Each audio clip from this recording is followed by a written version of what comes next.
where that Echo was, but it's not going to matter. Kirk on the flank finds it down onto one. Riot's already down, so it's a technical 1 versus 2. And Bry just swung to his death. Twizzler on the top floor will look to retrieve their teammates, but a Kirk can find the timing and clutch it out. An ace for Kirk. But Spider still gets a kill, and then Xer not ready for him in the corner, but oh my goodness, he gets the kill anyways! He gets the kill, Teddy left alive. He does it yet again for Mirage! He's low on health, especially when the Vulcan canisters are in play, but now Ambi low as well, but he takes the kill anyways! He's still left. But with 15 seconds and not too much intel as to where they are, it's not looking great for him, but he's just got the isolated frag on aim key, and the last one's left in Freezer. This could be a very easy pick to find if he just looks in the right corners with the shotgun as well. He'll be lethal in the close range. A 1-on-2 for the Gridlock. A month of blood, sweat, and tears have all come down to this. 14 teams have already been sent home, and today we send home one more. It's Championship Sunday here in XGS Season number 7, and Goose, today we crown a new champion. It has been a long and also relatively shorter season compared to others, but this is, in my opinion, has really been the pinnacle of amateur T3 Siege throughout the leading through the summer. After Element 3 really has all come down to here, and starting with it, we really got to look at what came before us, how we got all the way here, and how we found ourselves today. This has been a fascinating playoff bracket, I must say. Makers 2-0ing Karnico was a fairly surprising result. Makers and Karnico usually play each other pretty close, so I was a little bit surprised that ended the way it did. But you and I got to do Fluffy AIMERS versus SSG Academy yesterday, and that one was a really great game. SSG Academy put up a great fight, but the skill and overall just coordination that Fluffy AIMERS brought out really helped them get over that finish line there. And that's how you see where we are today. Makers versus Fluffy AIMERS, Goose.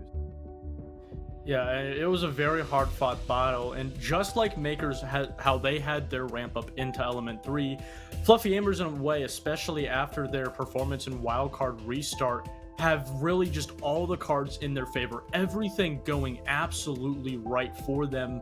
And in this series, this is their game to essentially lose. They are what a lot would consider the underdogs, but just the amount of work they put in, the amount of success they've had in the months of work that the core 3 with JJ have put in to make sure that they got to this point. It's just absolutely beautiful to see how far they've come. There's a saying out there that says we must always embrace the past, but still look towards the future. And the past has already been written, but now it's time for the Titanic battle that is this matchup between Fluffy AIMERS and Makers. These two teams promise to go head-to-head in a matchup that should be one for the ages, Goose, and I have, for one, very much looking forward to it. Yeah, I am too. I think just this is one of the most evened up matchups we've gotten in a grand final for T3, especially XGS. These are what a lot of people would consider the top 2 teams, and in this scenario, in this matchup, this best of 5 today, we will crown and see who is the best amateur Siege team under that Pro League banter. But we got to look at the actual rosters first, see who will be playing in the lobby, see who will be trying and getting that chip today. First, we'll be looking at Makers. Packer will no longer be playing for Makers. As of today in this best of 5, they will be out. It's Bino, Giddy, Adam, Hitman, Tristan. Players like Adam and Hitman who've really notoriously just been that front shooting player. And speaking of players, Giddy and Tristan themselves are going for their second XGS championship after winning Season 6 with Karnico. What a story that would be. Back-to-back champions for those two players. But overall, this team has been dominant throughout the summer. They have been just steamrolling through every single team that they come across. They have not dropped a map this whole season thus far.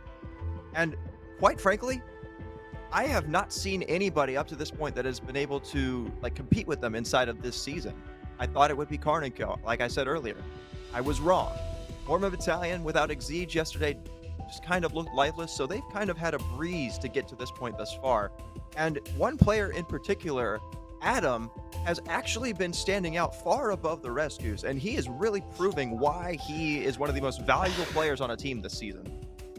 It is absolutely crazy the amount of impact that Adam can have. He is your defined entry player, which is not exactly what a lot of people would expect after he was eventually dropped from Sonics in more of a flex support role, now being put into this first entry frag. We've seen it with his overall, stats. I don't really need to tell you, you can see them, and he's just had an impact, whether it be getting the entry kills in the very first half of the round, translating that into a second pick, or maybe even shutting down rounds later on. He's really been the player that can do all, in my opinion, and I think the stats supported that he is the best player, right next to a player like Scary, who sadly was eliminated earlier on with the Youngs. I mean, MKERS this season have an 83% conversion percentage when they get the opening pick. And looking at Adam right here, he's a big reason why. He's not only getting the entry kills themselves, but he's contributing throughout rounds in the scoreboard and really putting his team in a massive lead to the point where they can just breeze through a variety of not only attacks, but defenses as well. But we got to take a look at their opponents and see who's going to be trying to stop Adam today, as it's Fluffy AIMERS. JJ, Deity, Rival, Recited, and Emilio round out this roster. And I got to tell you, Goose, they have really been rounding into form recently. They really have, especially all the way since they got their brand new coach, bringing in Recited and Emilio. Every single player can shoot. If a player has a very slow day, then you'll see a player like perhaps Recited or maybe even Emilio, when DD is having a slow game, come up and really show in that kill department. Even as of most recently in the past 2 weeks, starting from restart, we've seen JJ Blatz become a completely different player, not only leading his team as the IGL, that head honcho, but also really shutting down those late round engagements, making sure he can close out those rounds and get those map wins for his team, especially on maps like Labs. And it's just really exactly what you need from an amateur team like Fluffy AIMERS. This Fluffy AIMERS team really has been very good throughout the season. They've got a ton of individual gunners on their team, but Deity as a whole has really been standing out to me just watching his games. He's had a lot of entry impact, but he's also been staying alive quite a bit. So he's been able to contribute in a similar fashion to Adam throughout a bunch of these rounds, where he's getting in the building first, taking space, but also he's been staying alive and contributing. And I think that's also something that you have to look at support players like JJ, who have been kind of assisting him in that category. Because sure, you can get a lot of kills, but if your team's not winning rounds and you're not surviving, then it kind of is all for naught. Yeah, again, DT is just that defined entry player. A lot of people even consider him maybe future Pro League talent. We've seen that before just with Kobe. In the span of a year, from switching to Xbox to now PC, we can see, especially Fluffy AIMERS themselves, the amount of time they went from their relatively underperforming Valkyrie roster in Element 2 to now being a top contending team with the possibility of beating MKERS, who just won Element 3. This is honestly everything that they wanted and really needed. We talked to Rival yesterday saying that he wanted MKERS. He wanted this chip to mean absolutely everything to him and his team and the community. I think it's really interesting as well to see kind of how these two teams look at the map ban phase and just overall what maps we see in this best of 5. Because like you were saying, they want MKERS, but MKERS have a really deep map pool.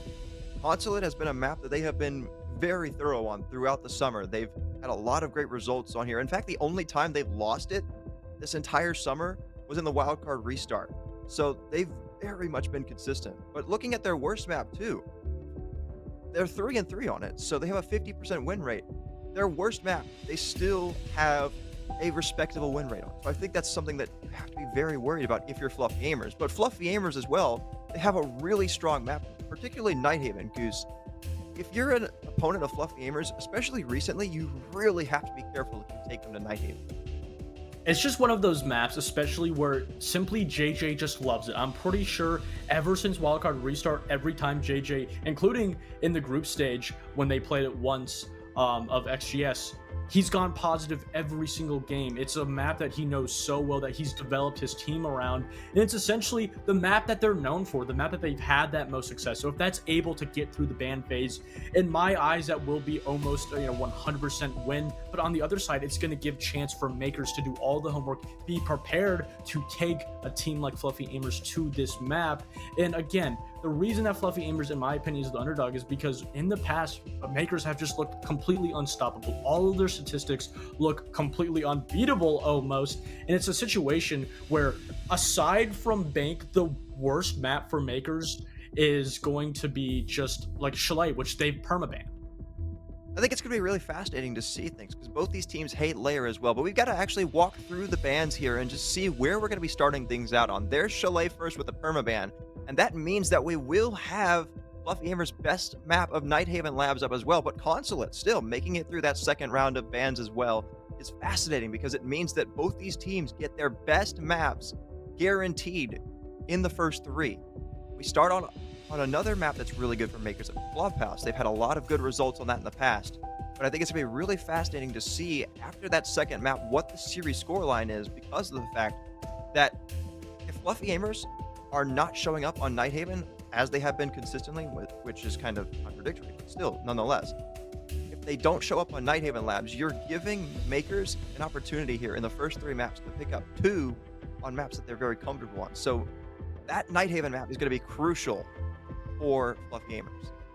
Yeah, I really do think, especially the first map of Club, a lot of people will look at it and say, oh, that's, relatively even, but Makers having an overall 70% win rate, a 75% on the attack, which is absolutely unheard of, especially on a map like Clubhouse, and then paired with that having a 63% defensive win rate. I talked about these percentages that make them almost unpenetrable, and it really just does give you that narrative that Fluffy Amers that are going up against an absolute monster. But on the turn of things, Fluffy Amers, they've really been ramping up. That's why we saw that Cafe ban. Even though Makers beat Fluffy Amers previously in the group stage 7-5, they've had so much success on that map, also beating Thrive on it. I believe it was like overtime matchup, and also going overtime against Luminosity. It's just one of those matchups where you don't really want to take a team like Fluffy Amers. So going to Clubhouse, it's going to be a tough one. But then after that, even if they do lose this, even with it being a best of 5, you get to fall back on, which is almost a definitive win for you. I think it's going to be very interesting to see, but I want to talk specifically about Clubhouse here. Obviously, we know that Packer's not playing today, so that might hurt the overall composition and just structure of Makers a little bit, and I think that might play into Fluffy Amers' hands a little bit more, because they do have still that structure in the form of JJ being that main pillar on the team. But I think it's also worth noting that you and I were both talking pre-game about the fact that Hitman has kind of come into this Makers roster, and he's actually been doing very well for himself. So if they still can have at least some sort of resemblance of the structure that Packer brought without him being here, I think that'll bode really well for him, because Hitman as well is a fantastic gunner. Yeah, I talked about how having Packer in the kill department will not be a problem because Hitman, overall, the stats with both his overall KD and entry is simply just better. And Maverick being banned out first, I absolutely love that.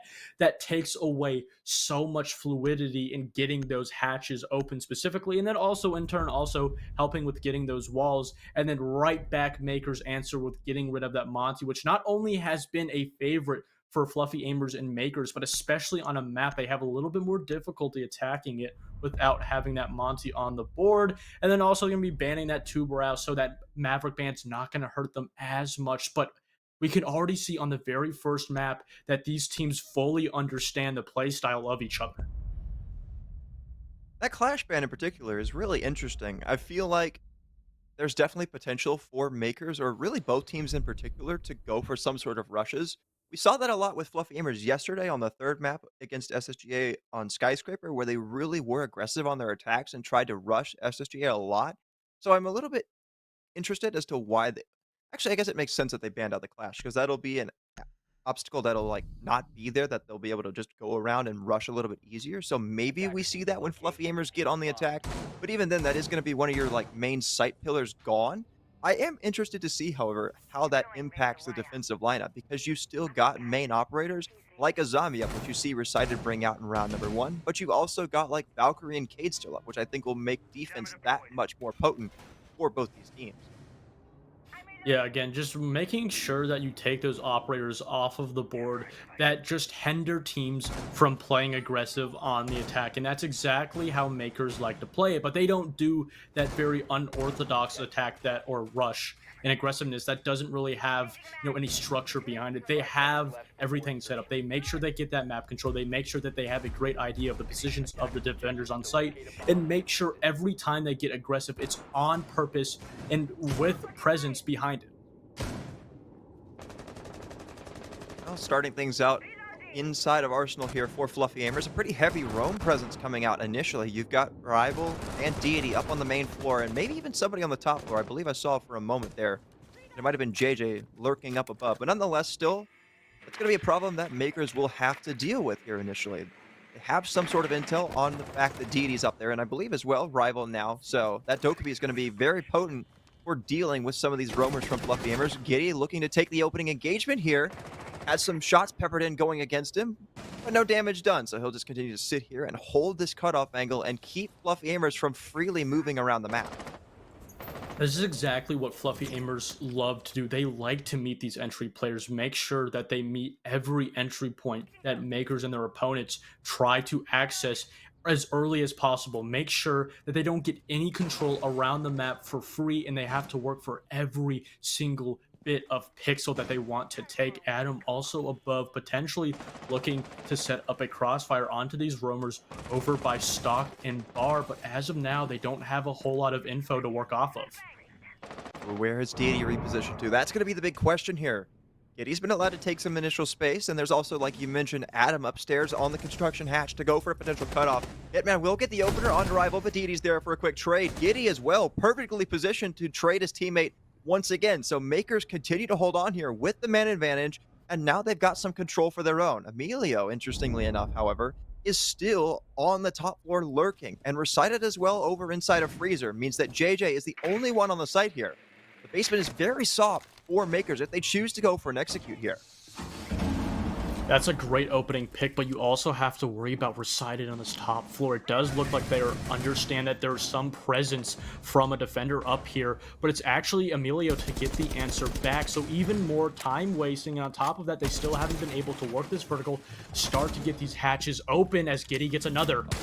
JJ now down. Emilio and Recited now left alone. I do believe that the site is relatively free here for makers. As Recited falls next, now Bino will be able to get the plant down, and Emilio will have to try and retake down the main staircase. A lot of work to be done here for him, and not a lot of time now, as the diffuser will get confirmed.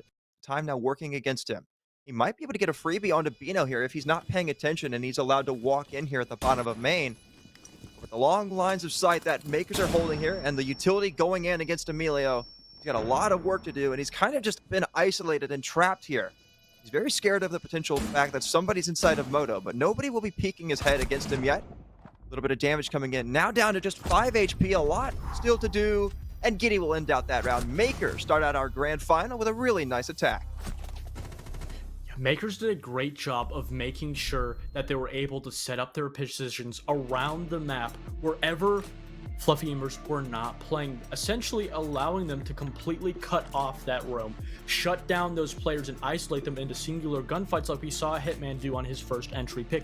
And because of that, that allowed them to cut off those runbacks to site and disallowed those Fluffy Aimers roamers to rotate back down to the site because there's already a makers player waiting, holding that angle to shoot you. And on top of that, you had players like Recited and the mute upstairs who simply were not playing their position to its full utility, and just the positions just were not used to their full maximum. And because of that, you simply just saw players not doing a whole lot, and makers were able to take advantage of it. I think that first round really highlights just how comfortable makers are on this map. You saw them take their time. They had great positioning, not only up above, but even on the mid floor with that Dokkaebi inside of the main lobby for a great cutoff on those roamers. Every single engagement, it seemed like makers had the more comfortable position, had more information to really give themselves the advantage there. And they also seemingly knew just how overextended Fluffy Aimers were. So they took their time, they took the fights when they were presented to them, and they converted it down to the basement when they knew the site was free, got the post plant, and just overall, seemingly were in the driver's seat through every facet of that round. Yeah, and from the very first round, we saw why this is such a great attacking map for Makers. And I do love that Fluffy Aimers really just put everything they had out there in that very first round. They didn't hold back on their extension. They didn't try to test the water to see how much they got away with. They made sure that they set the tempo very early on in this first map. And unlucky for them, Makers simply was just prepared and was able to read into it and completely countered. I think you can say that's a round where Makers completely countered the entire strat and idea that Fluffy Aimers had propped up on that extension on the top 2 floors. And it's a round where Fluffy Aimers are going to have to continue on and try to adapt and change up their playstyle, which is going to be needed throughout this entire best of 5. Another big thing that I think played into that first round, you saw the Azami was playing inside of Freezer, which I think is a pretty decent sized blunder for Fluffy Aimers there because of the fact that Azami is kind of one of your main site reconstruction operators. You want to keep that Azami close to the site and use those Kiba barricades to create some more advantageous angles for your site players to hold.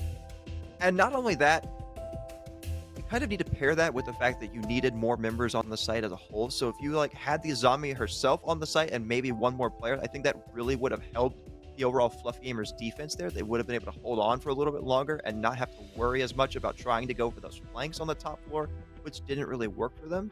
So that's something I really want to see them change going into these next rounds. Yeah, I think just overall, that entire defense was just very set in stone. There, you didn't see a lot of that fluidity that I've talked about.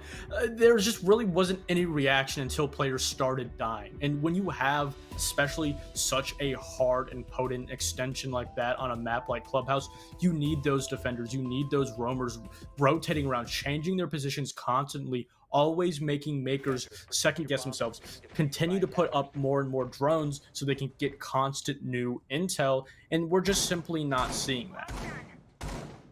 Well, interestingly enough here, we will go to Jim for our second site of this map. And another really interesting thing that's being brought out here by Fluffy Aimers is the presence of not only the Bandit, but also the Kate. So a lot of emphasis being put for this defense on making sure that as many of these reinforced walls as possible can stay closed throughout most of the round. And I really think that's a smart play. You need to keep Makers from getting a bunch of map control for as long as you can. Because if you allow Makers to gain a bunch of space very early on, they're going to be able to put a lot of pressure on you and isolate out individual gunfights, like we saw on the basement side. So if you can keep them out of the building, I feel like you'll do much better when it comes down to wasting out as much time as possible and playing for those late round fights in the scramble.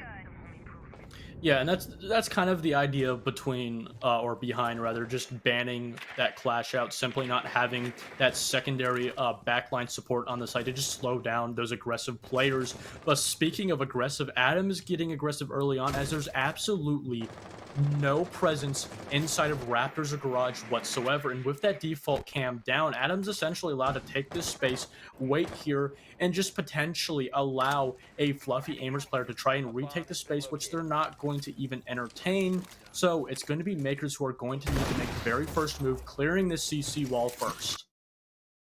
Surprisingly enough, Fluffy Aimers gave that wall up relatively for free. There was nothing really done by Fluffy Aimers to try and stop that wall from getting open. But not only that, just in general, Fluffy Aimers have fallen back very quickly, just barely a minute burn, and they're already almost back towards Cash. A nice shot from Adam under his sighted on the Cash door. That's a great opener for Makers there. Adam proving exactly why he's one of the kill leaders for this season, as he'll take down one. But Didi with a quick response on Adam, an even better shot there. And now we're back to a 4-on-4.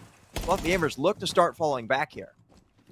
Yeah, and with that kill, DT is really reading the situation absolutely perfectly, realizing that he has absolutely no support, no presence in that entirety of the map, no vertical support from below, so he's going to be forced to be pushed back to site. Try and play that game. This is essentially what Fluffy Aimers wanted. Even if they did lose that player, they're able to trade it back, especially onto Adam of all players, and now this forces Makers to do everything else. Get this jacuzzi wall open, start to work those windows, and if Fluffy Aimers so do choose, they can start to try and work and retake that construction position, try to contend that space so they don't give a whole lot of map control to the space of their opponents. Just under a minute now. Fluffy Aimers with 3 out of their 4 members back on the site. Actually 4 out of 4 members, as JJ just perched up inside of Jim. Rival will go with the bandit trick here. This could be a big loss, and that would be Almost all of the hard destruction now gone from Makers. The only thing they've got is a couple of Selmas from Hitman. And you have to be very vigilant with where you use those final two because you still have quite a few different hard breaching locations that you need to open. And with only 30 seconds left, they're not going to have a lot of time to do that. But not only that, Fluffy AIMERS have these Kiva barricades working in their favor as well to create even more safe space. A C4 shuts down Tristan. Giddy falls as well to JJ. Now a 4v2 in favor of Fluffy AIMERS with just 15 seconds to go. Bino and Hitman need to go quickly here to try and get their way into the site. Emilio fells Bino. Hitman now left in a 1v4. He'll get one kill outside on the gym window, but no more than that with the diffuser down as well. Another nice shot from Hitman. Round number 2 will go to Fluffy AIMERS. Talk about a round where Makers simply just got a little bit lazy. They got that control of Cash and CC relatively early on. Half of the round only sacrificed for it. Did get that jacuzzi wall, but they never really tried and actually never even had success getting control of construction. And because of that, they were forced to simply just work those windows, try to get those picks. And we talked about those zombie Akiba barriers who just give so much support, cutting off lines of sight, and that just denied the ability for Makers to find those late round picks that would eventually open that round and open them an avenue into the site. And because we didn't see it, they simply just didn't do enough after that. A great answer back from Fluffy AIMERS, and we talked about the problem with extension reading the attack. That round, it was completely fixed. Oh, absolutely. I talked a little bit about how I thought Fluffy AIMERS might have fallen back a little bit too quickly, but I think actually they proved me entirely wrong. They had a great time there, and they were able to keep as many bodies alive as possible to watch as many of those primary site angles and entryways as possible. You had multiple players watching windows, you had a player watching construction and Logi as well, and they were able to shut down every single entry attempt that Makers made into the site. Now we find ourselves back at 1-1, and back down to the basement we go. But interestingly enough, it still seems to be a very heavy roam here from Fluffy AIMERS. I love how that I love and hate this room, because if you look, there's essentially control of every point of the map aside from strip. You have someone, that being the mute, upstairs inside of Jim, but Adam getting the very first pick onto her side. Again, getting rid of that Azami early on is also going to force a player like Deity to not only retreat, but also move from his position, give that control over by Kitchen up, and just so much gain from that singular kill from Makers. Fluffy AIMERS once again fighting from the back foot. That's now 0-3 on the entry engagements, and 2 of them already lost to Adam, proving why he's one of those entry engagement leaders and why he's so often in those fights. One of the logic bombs started to rain out. It'll enable Makers to start gaining map control. Tristan has already pushed his way up towards pool table and will look to start going for some cutoffs on the players up above. Adam as well will find another kill onto Deity, likely playing over by Bar. Now Fluffy AIMERS once again on this basement defense find themselves heavily on the back foot with rivals still trapped upstairs. A lot of work still to be done here for these 2 players of Fluffy AIMERS to get back to the site. Adam with his 3rd kill of the round, sitting inside of stock. A quad for Adam, given the ace at this point. The last one's there. No more than that, as a rival will be allowed to get back to the site, or not even that, as Hitman from the hatch will end his life. And that's 2 for 2 now on the basement attacks for Makers. Again, the overextension from Fluffy AIMERS on that top floor was perfectly read into from Makers. It was essentially a mirrored matchup than we saw from the very first round. Obviously there was a couple of positions changed, but getting that top floor, completely cutting off the mute from that bandit over in CC, and then continuing to hammer down those kills onto DT and recited. Not one player was allowed to run back to that bomb site. An absolute killer opening, not only from the intel game of Makers, but also Adam going absolutely huge, going untraded into that final kill, preventing him from getting that ace. And now Fluffy AIMERS going to the CC and cash position, which a lot of teams don't like as much, being that 3rd tertiary bomb site.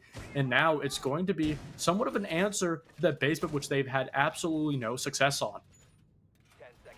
We'll have to wait a little bit longer and see if Fluffy AIMERS try and reattempt that. However, it's the first time we're seeing CCTV and cash being brought out here by Fluffy AIMERS. And curiously enough, once again, at least some sort of a resemblance of a roam coming out here from them, as you've got Rival working his way over towards the master bedroom portions of the map, even all the way down to the first floor. A little bit of a vertical extension coming out here from Fluffy Aimers on the CCTV site. And I think that's kind of smart. You need to make sure that you can keep Makers out of Lounge and out of the bottom of Garage, because if you give them that space, it will be so hard for you to actually hold on to the site itself, because Makers can use the long lines of sight from Garage to just shut you out of your own site entirely. Yeah, and I really love that Makers, they're not trying to do anything too crazy. They're not trying to change up the entirety of what they have set up previously. Just bringing exactly what you need. That Thatcher paired with a Thermite to get that wall open, paired with an Ace to get those additional single walls closer and in the bomb site. And paired with that, you got the Buck for the vertical and the Capitao to push these players out of these problem and power positions like Raptors or inside of Cash, forcing them into the lines of sights of Makers. And this is continuing on from this attack, this early on round than we saw from the previous two on to basement. And it really goes to show that the overall idea of Makers has success.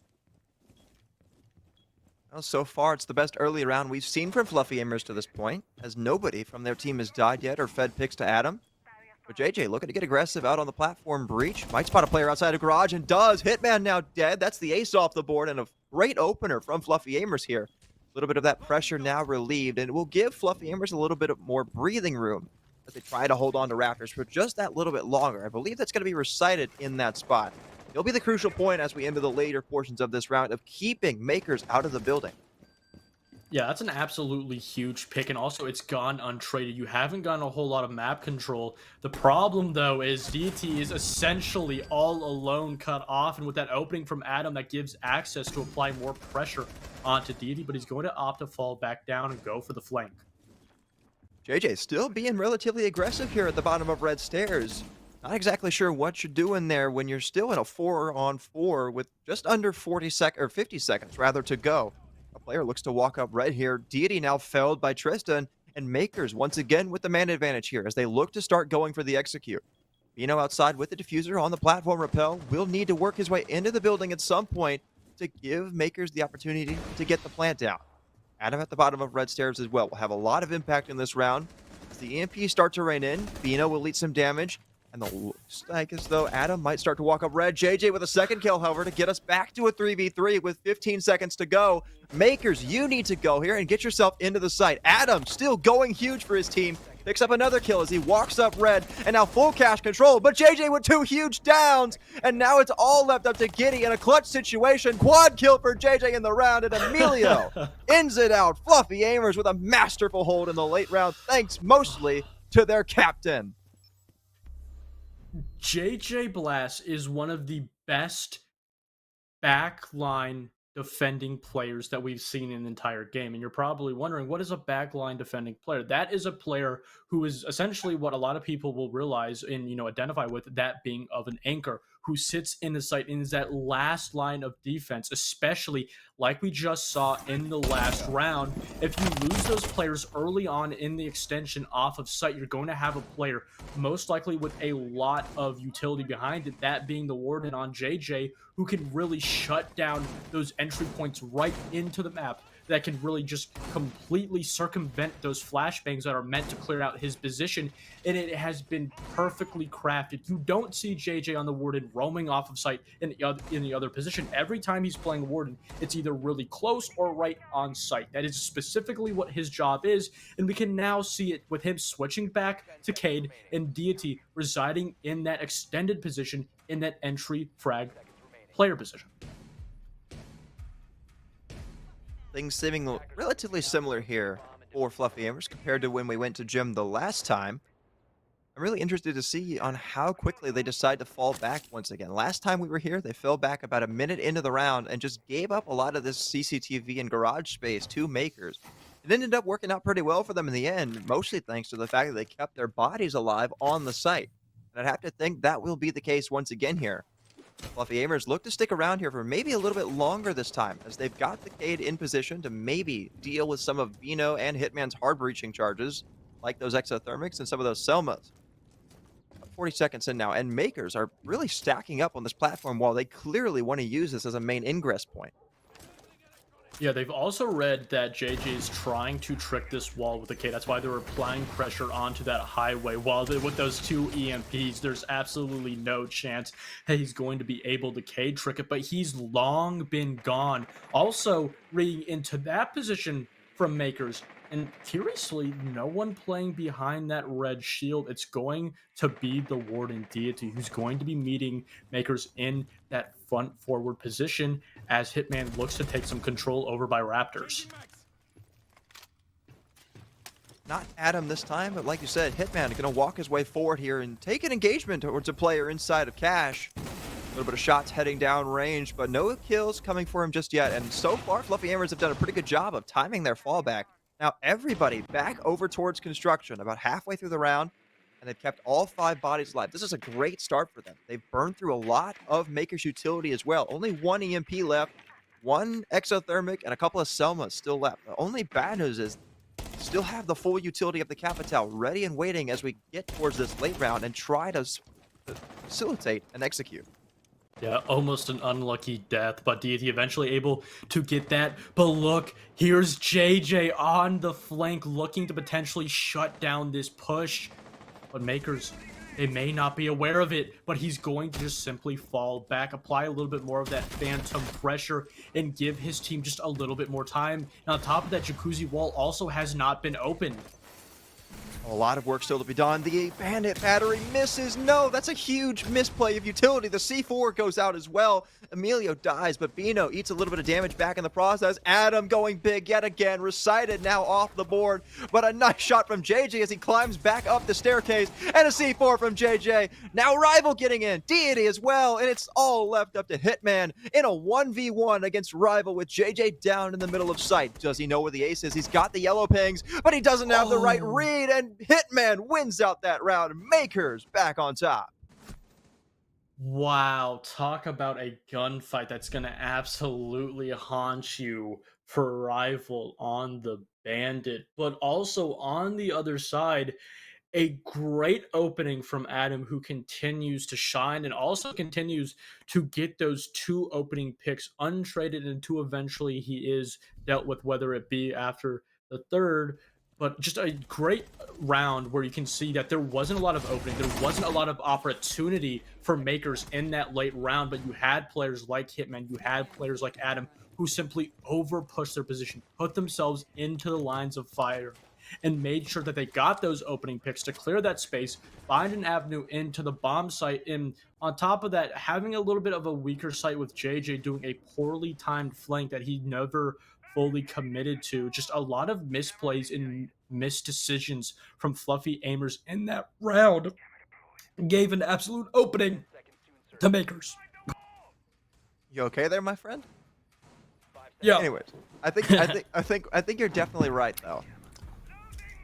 JJ there, it seemed initially like he went undroned, and if he had committed to it, he could have found an absolute freebie at the top of red and maybe even gotten back and still had the impact that he did later on in the round as he walked back up main stairs. But still, the round was very close, and I think Fluffy AIMERS just do 1 or 2 things differently there, mainly like the JJ flank, and they come out victorious in that round. Now, it looks to be a really quick take here from Makers as they're walking in towards pool table, and Giddy outside just gets a freebie onto Deity in the main lobby. Now, Fluffy AIMERS once again, now 1 in 5 on opening engagements, and Makers look to capitalize as they really start to swarm some of this space. Yeah, my voice ran out just like the life force of DT ran out of his body. And again, another opening pick that DT has lost to not only players like Adam, but also players like Hitman, who are just simply showing up. And you can see every single gunfight on this extended roam on basement that Makers take. There's usually 2 to 3 bodies behind it, and it's just an unrelenting force that is so difficult for Fluffy AIMERS to deal with or even predict. Very precarious spot here for Fluffy AIMERS as they start to fall back towards the site, but not fast enough as Recita is now dead to Tristan as he walks his way down main. Adam as well dropping into Moto, but not for much longer as Rival will end his life on the quick bit of aggression there. Now Fluffy Aimers look to reset and maybe see if they can't find themselves a little bit of breathing room here back on the site. Makers with still a lot of time to work with, however, and plenty of options as to where they can attack from. Yeah, the good thing for Makers is they've given themselves so many different opportunities, so many different avenues into the site, but also they're still in a relatively discomfortable position. They don't know the exact locations of these last three defenders, and this has allowed for them to rotate, shift their positions around this site, and continue to change and put Makers on the back foot. But it does look like they're going for somewhat of a split push by Moto Drop and Blue. Those Capital bolts raining in there, forcing JJ back out of his position and further back into the site itself. Tristan, as well, looks to walk his way down main stairs, almost sees JJ walking through his line of sight, does a little bit of damage, but no kills there. Hitman has walked up forward, but he'll lose that engagement over by Generator, and now technically a 3v3 as we start to get down towards lower and lower time. Here comes the push in, but JJ again with another kill, Rival adding to his total, and it's Bino left in a 1v2 with 20 seconds left, and Fluffy Aimers look to just hold on here and keep this game tied at 3. Bino, however, does have the diffuser, so he might be able to walk in here and get this down. Now start to think about it. Trying to bait it out just a little bit there, but nobody from Fluffy Aimers is giving him anything. Crossfire established, and we've got a tie game as Rival ends out that round. Again, having players like JJ, like Rival, on that back line that can really just shut down those entry engagements into the bomb site is absolutely dire. It is needed for you to have an overall great composition for your team.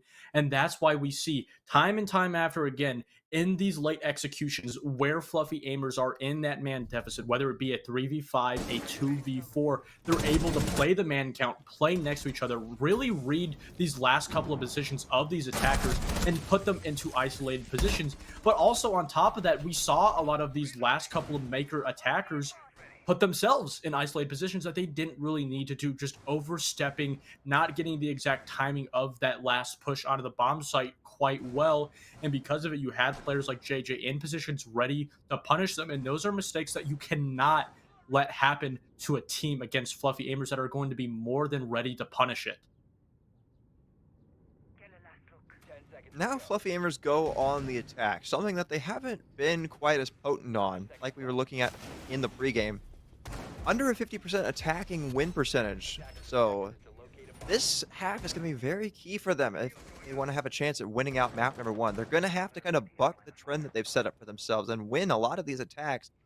And it starts on the basement, as right now, Makers look to be very much just okay with sitting back on the site itself and waiting for Fluffy Aimers to drone things out and play it slow and try and burn out as much of this time as they can and just wait for a late round push to come.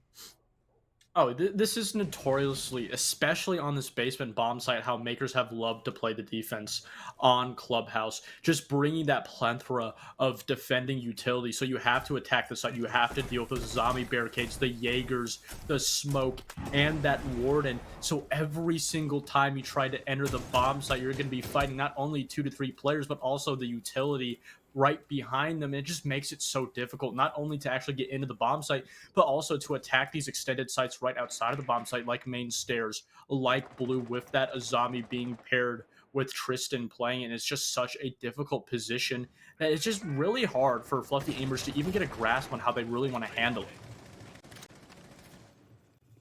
Pretty good time management here from Fluffy Aimers as they've already worked their way in towards bar and look to open up the Moto hatch. Deity will be in charge of that, as they've mostly been bringing some of those can openers, and they've got the ace as well in terms of hard breach. Bino with the opener onto Recited will do a huge blow in terms of Fluffy Aimers' util game.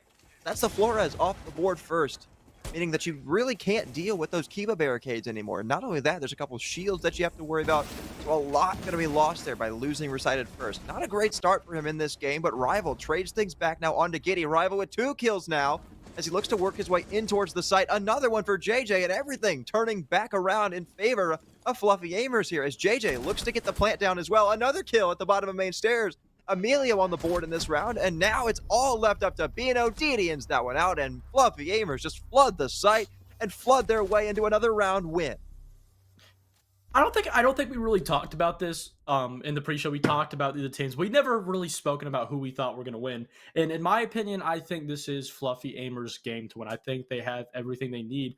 And specifically, the play style of these teams, especially now that we're seeing it specifically on Clubhouse, just favors Fluffy AIMERS. We've seen time and time again Fluffy AIMERS do so much work on the attack when they're trying to approach that basement bomb site to push defenders all the way on to bomb site, give themselves around 2 minutes to a minute 30 so they have plenty of time to drone, find the final positions of those defenders on the bomb site, and then use that info to attack all at once. And that's where they've had their success.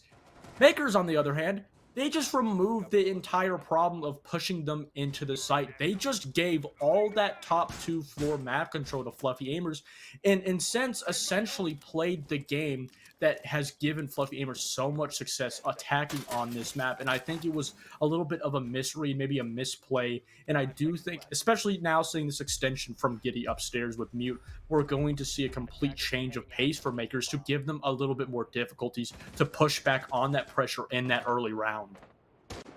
I think that's the great thing, or one of the great things rather, about MKERS is they're very quick and very good about adapting to what it is that they see from their opponents. And like you said, last round, they were fairly passive and it didn't work, but that works as now Rivals dead on a jump out from Adam. 10-7 now, starting off this series very hot. That's a big loss. That's pretty much all of your vertical destruction off the board besides the ram, but you're going to be really limited now because that ram doesn't have nearly as much flexibility as something like the skeleton key would. Now Fluffy AIMERS are going to have to regroup here and really consider what it is that they want to do when they go for their execute.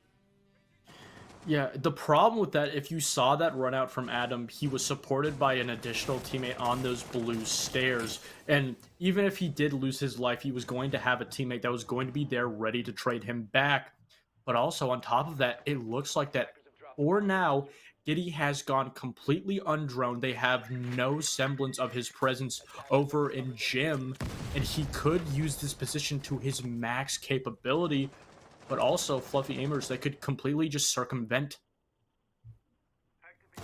So far, so good for MKERS. They just continue to sit back and wait here. They've got the opening that they needed, and they've got pretty much all of their players besides Giddy back on the site. So now, they can just sit back and just make Fluffy AIMERS bleed out as much time as possible.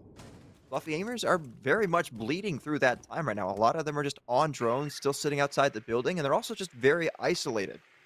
Sighted alone inside of dirt will have a huge impact in this round as he starts to send in some of those Rotero drones and maybe deal with some of this utility. But Adam continues to add to his total with another kill in this round. Recited dead to Hitman inside of dirt. And now it's really going to be on the shoulders of Emilio to win out this round for Fluffy AIMERS. He gets one on the way in, but no more than that. Deity left alone now on 6 HP inside of blue.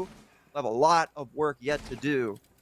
Kind of trapped here. He will get one kill, maybe a second one as he flicks onto Adam, but with the pistol out, Adam is just so much better. And he adds another kill and another round for MKERS. Adam just really letting everybody in and out of the server know that he is a player that deserves to be back in the league. Just when Adam joined a team like MKERS, there was a lot of jokes like, oh, he's just simply going to farm all of these lower tier players.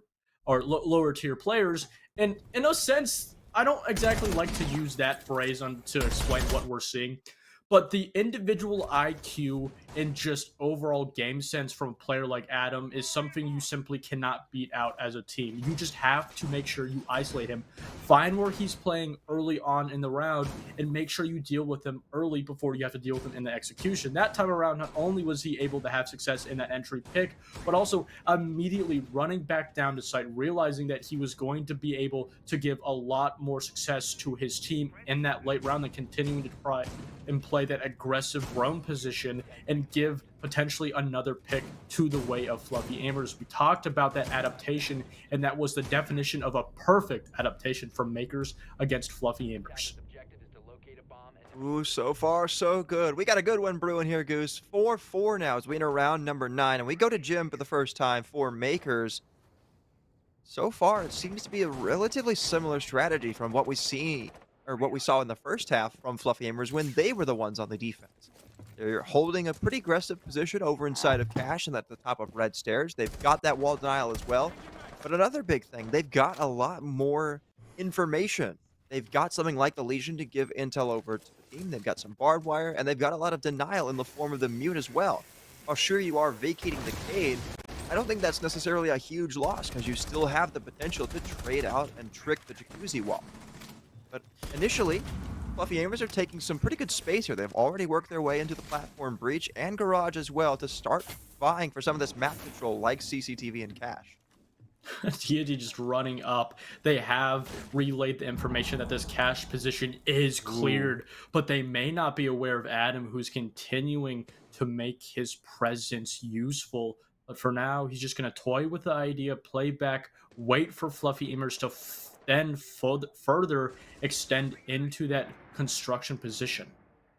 Ooh, Recited might have a drone here if Adam decides to peek his way out. He's being very patient about it, but surely if he peeks out, they will know. He definitely is known about now as Recited has great intel on the fact that he's down there, and Adam will definitely need to fall back here. But instead, will opt to stick around and maybe see if he can't at least go 1-for-1 here. Giddy goes at least 1-for-0 on to JJ. That's a big entry, but Deity has just ran into the site. He's killed Giddy, and now he has full control, but no more than that as Tristan inside a bathroom has a great trade on his team. But now Fluffy Aimers, they weren't seemingly ready for that. They've kind of been scrambling now, and they'll lose Rival in the process. Another one fell, and now Recited's left all alone in the middle of the bomb site, trying to fight for his life, but he will continue to go kill this through this first map, and Hitman will end him and put him out of his misery. Round number 9 goes to MKERS. Yeah, just Fluffy Aimers in that round, in that position, just overextending into the bomb site, not really having a great idea of the positions of the players. You can see Deity just in the middle of it, just trying to find a player with no drone intel, not even a drone in front of him trying to gather intel, purely just working off of the sound call in his pure senses.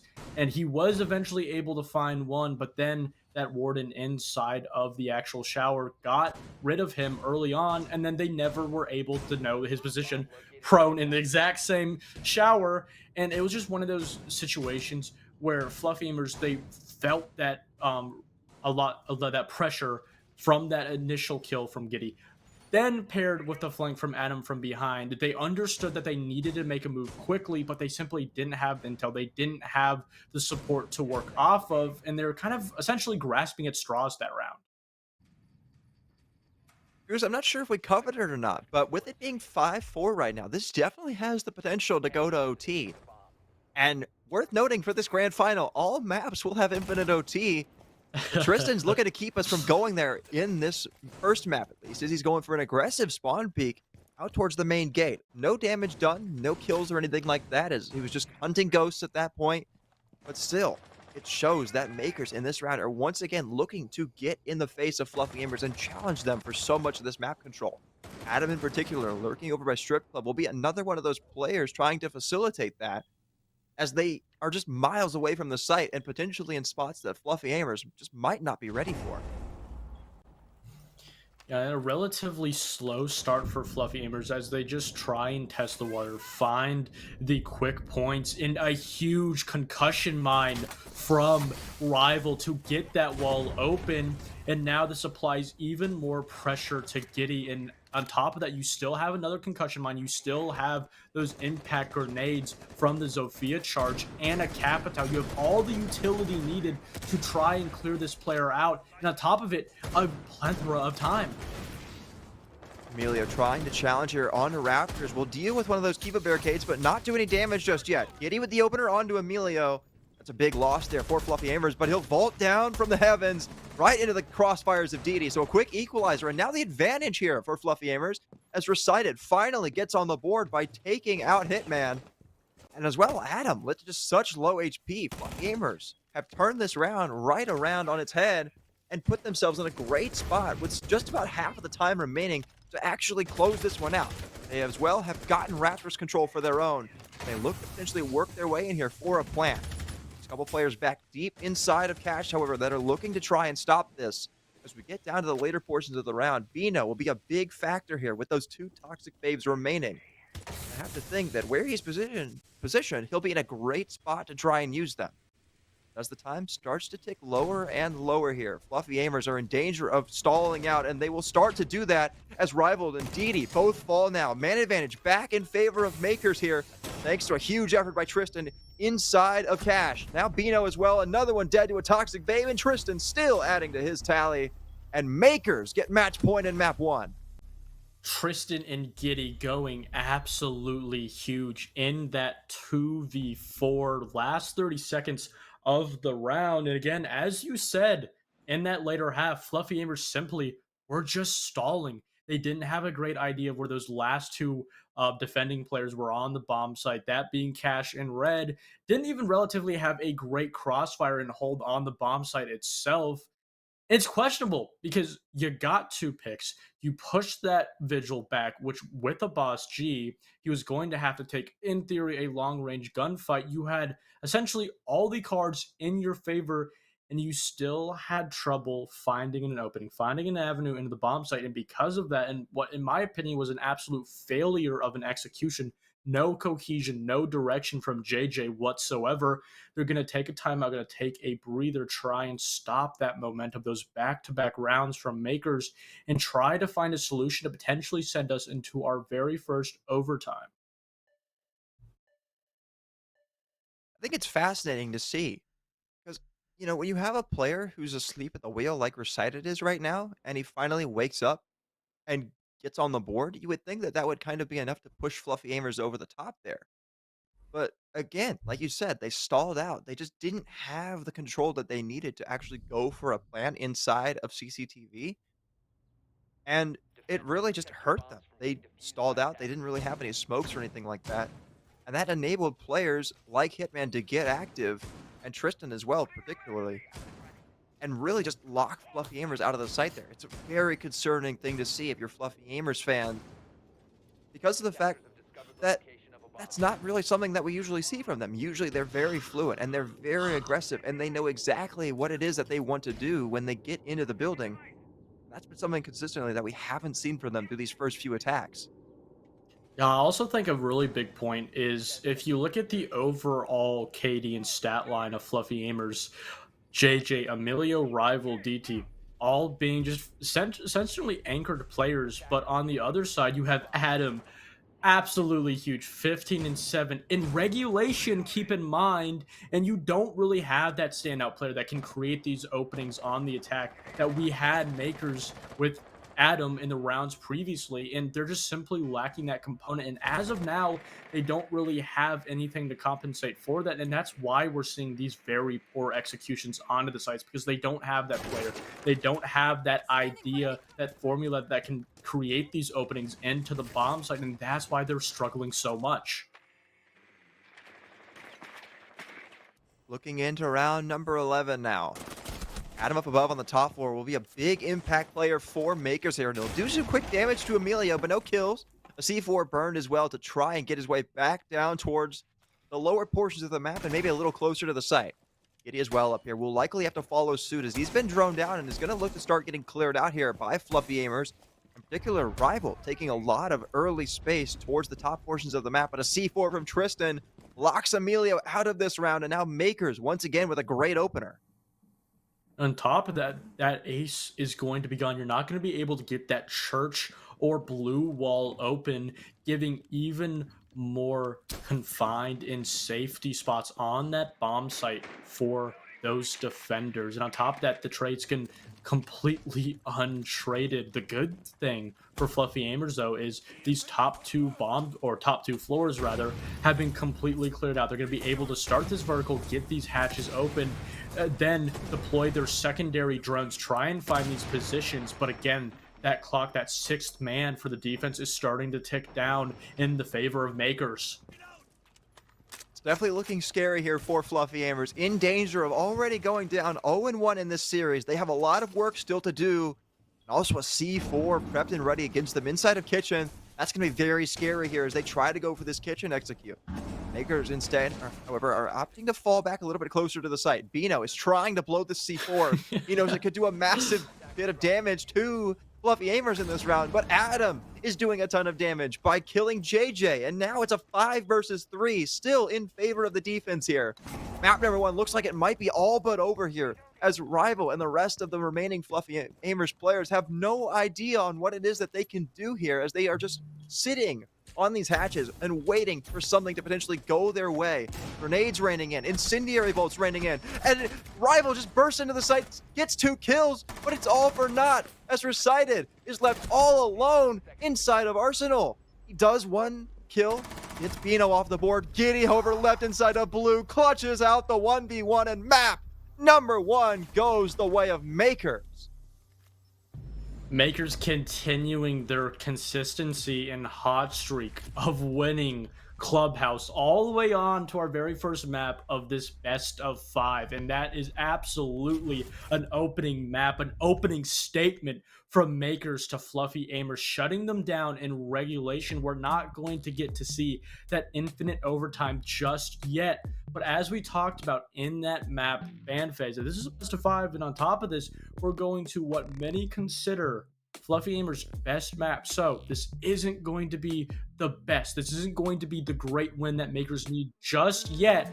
They're going to need to continue the success, and Fluffy AIMERS, on the contrary, are going to need to continue to better their attack. That's the problem that we saw on Clubhouse. And going onto a map like Nighthaven Labs, that's relatively similar in its overall layout, especially closer to those bomb sites like we see a map like Clubhouse.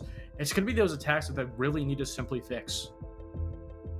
I think it's definitely going to play a lot more in favor of Fluffy AIMERS, but this map in particular, I feel like Fluffy AIMERS just aren't quite as comfortable on, because there isn't as much potential rather for them to have some of those like fluid executes where they just like throw everything at the wall. Yeah. We saw them try to do that their first attack on Church and Arsenal, and it worked out pretty well for them, but then whenever they tried to do it again, they just got isolated in the middle of the bomb site in a multitude of those other rounds, and that really allowed MKERS to go on that streak there to end out that map.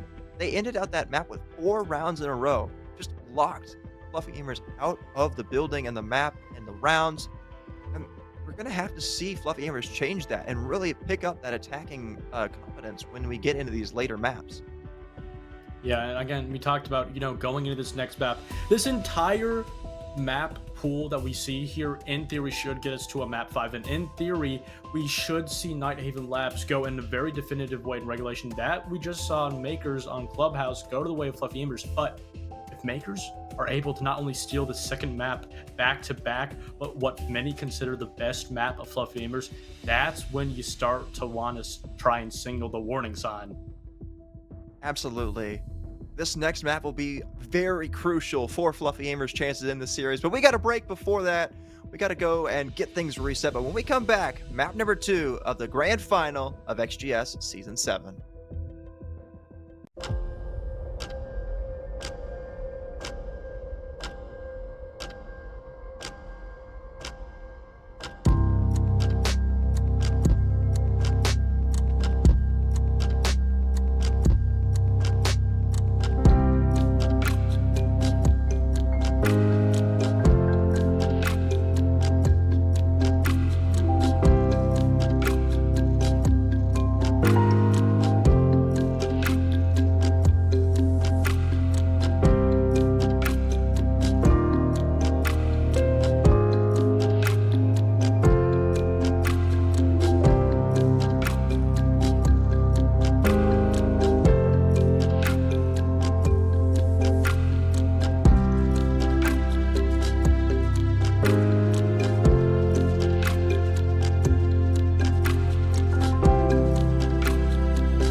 number 1 goes to MKERS, 7-4 over Fluffy AIMERS here in the XGS Season 7 Grand Final. If you're just joining us, we've got a good one brewing for you. Fluffy AIMERS looked pretty competitive in that first map, particularly on defense, but Goose, I gotta be honest with you, I was a little bit unenthusiased rather, by their attacks. Yeah, the attack, aside from that one round that they won, that being the very first, was absolutely just abysmal. You could see at the stats, I don't even need to tell you, that the only entry kill that they won throughout that entire map was JJ Blatz. And on the other side, you had Adam almost getting a 20 bomb going flawless on his entry game. And it's just one of those situations where if you have a player going absolutely off, having a hero game, and you can't shut him down, and on turn, you don't have one of your players having the exact same game, you're simply going to lose. Now, translating on to what is going to be Nighthaven Labs, I really do need to see from not only Fluffy AIMERS as a whole, but if it's even one singular player going huge, getting that 15 to 20 kill mark in the entire map, but or also having players like Notoriously who've shown up on Nighthaven Labs like JJ going above that 10 kill threshold. I really do think we can see Fluffy AIMERS pull this back even and out. But on the turn, MKERS, they've had plenty of time to do their homework, scrim this map, and this could be a sense where we see Fluffy AIMERS start to slip. I think this map definitely has the potential to be our most one-sided map of this series, because if you look at Fluffy AIMERS' history on Nighthaven Labs, they have been very, very good at it. In particular as well, in the wildcard restart quals, they 7-1 MKERS on in the restart quals to actually qualify for the main event itself. So looking at the history and just overall how this team plays on Nighthaven, they are very comfortable on it. And I think that will play very well into their favor because they've actually gotten a lot of experience on it as well. So I think in particular, their attacks will look a lot better. I'm going to propose a question for you and all the people watching this beautiful best of 5. There's only 2 options. There's only 2 scenarios at the end of this map. Will teams finally figure out why you don't bring JJ Ballsack to Nighthaven Labs, or will we have MKERS finally figuring out that solution, finally figuring out the formula that they need to shut down Fluffy AIMERS on what is their best map? They have absolutely been dominant. This has been a hallmark of not only them, but the T3 and amateur scene as a whole. And on top of that, they're continuing with that early operator ban. MKERS making sure that Monty does not slip through, not giving JJ, not giving them the chance to bail out on that Monty on the attack. I talked about how a lot of the times Fluffy AIMERS were going to have that difficulties without having that Monty on the attack on Clubhouse, and a lot of similarities between both maps here. And on top of that, MKERS just continuing to hold that same consistent ban of Monty and a zombie, and it goes to show that they have an overall theory, an overall play style that not only they can apply to every single map, but also has success. I think if you look at the history of Fluffy AIMERS and their attacks, specifically with this roster, JJ loves to bring out that Mozzie, and in particular, they have a lot more success when he does bring out Monty, or just shields in general. He can kind of be that main spearhead, gathering information, coordinating his team from behind the safety of that shield, and it really helps them with their positioning, and it helps them with their overall executions because they have something to really base themselves on. So I really think that if they're going to have success here, JJ in particular needs to bring some sort of shield, whether it be the Blitz or just something to provide extra information for his team. They will have the Dokkaebi being brought out by Recited, which should help with that in theory, but you're more so going to use that for just in general roam clear rather than helping hit the site itself. So I feel like if you're going to bring the Dokkaebi, you might need to pair it with something else. Yeah, I really love this trap operator lineup for MKERS, even if it's just simply bringing out the Legion and those Grismont mines. It's going to be just such a difficult time for these players to deal with. And Adam, you can't do rival like that to start off the map. What an absolute mood killer. And again, yet another opening pick from Adam that's going to not only go completely untraded, but he's going to be able to go back to the bomb site with all of that utility on Warden with it. That's so much loss there with Rival losing that opening engagement. That's your main, like, spear operator of the Ash now gone. And did they get the exothermic charge off the wall? It seems like they might have. The wall didn't get opened up. The Selma was the one that actually opened up that breach there. Unless there's just a UI bug. But nonetheless, Fluffy Aimers continue to press on. Recited has worked his way down into Lounge, and there's a player right above him that he might be able to find a kill onto if the opportunity presents itself. Recited is just being very patient here, and rightfully so. He's just waiting. Oh, but he moved away at the last possible and the worst possible second, as Hitman might have presented an opportunity to him, and nothing will happen there. Still, MKERS with the lead. Yeah, I can't tell if that's a visual bug if they've opened that wall or not, but nonetheless, the C4s, they're ready for this position. Again, it goes back to the point that MKERS, they are reading into this entire attacking strategy, now converging onto the second map. But Deity, he's able to find one as Fluffy Aimers start to edge their way onto the bomb site. Oh, that's a great kill there from Hitman. Will he be able to get another one? No, he won't. As he drops down to the hatch, he's felled by Recited, but Adam keeps his team in the lead before getting down. Now a technical 1v2 here, and now it is officially a 1v2 as Tristan left all alone against Emilio and Recited to try and hold on to this site. It's such a hard one to hang on to with these long angles that you have to worry about. He'll present his head to the gunfire of Emilio, but no kills, no damage being done there just yet. Recited actually working his way back up the water staircase to potentially go for a cutoff, but it won't even matter. Emilio ends out Tristan's life in round number 1. A great recovery, and it'll go into the pocket of Fluffy Aimers.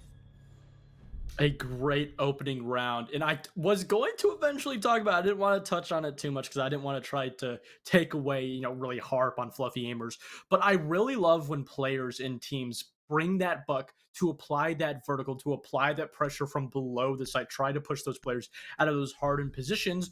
But alternatively, Fluffy Aimers brought Deity, they put him on that Dokkaebi and made sure he was in a position to shut down the players below in a more isolated, more, kind of quieter position, not really ringing that shotgun below the AR of Buck, allowing the entirety of the team to know where he was coming from, but also waiting for them to make the wrong move, waiting for them to open that mirror wall over by, I believe, I will call it pillar for now. And because of that, he was able not only to shut down, but completely cut off that rotate off of that singular mirror wall. And it's just such a great strategy, such a great idea that also in turn could have gone horribly wrong. But again, I've talked about it in the pre-show. I talked about it in the Clubhouse too. Fluffy Aimers really have to start locking down these entry games, because if they don't, these one-off positions, these one-off strats will eventually fail. They really do need to get themselves on the board earlier. These early rounds have been a consistent struggle for them. And Hitman will go for the bandit trick to maybe slow down Fluffy Aimers that little bit more. That could make a huge difference in this round, as JJ only has one Selma charge left now. And that looks like a big loss there in terms of the overall hard breach, especially with Adam up above to make it even harder for Fluffy Aimers to actually use that last little bit of hard breach that they have available to them. Fluffy Aimers are very much burning through this utility very quickly, and they're not getting much value out of it. They still have multiple players up above that they have to worry about, and I don't even really think they have a spearhead into the site yet. Yeah, a lot of these isolated, difficult positions, for example, Adam, who's just completely alone, and because of that, he's going to be punished by Recited, but Hitman, they have that C4 ready. Another one answered from Tristan in this split, isolated position, having just those ratty positions, those cockroaches of players, is going to be so hard to deal with, and on top of that, they still have to worry about Giddy upstairs, which has gone completely unknown.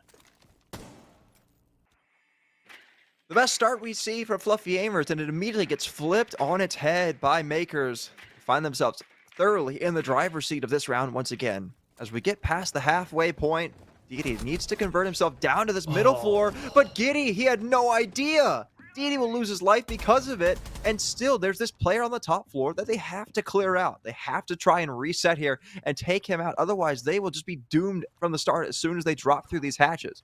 Emilio and Recited once again left in a late round situation. Just the two of them have a lot of work yet to be done, and nothing's really being presented to them at this point. So a lot still to do as Recited will go on the hunt, looking to see if he can't find where Giddy went.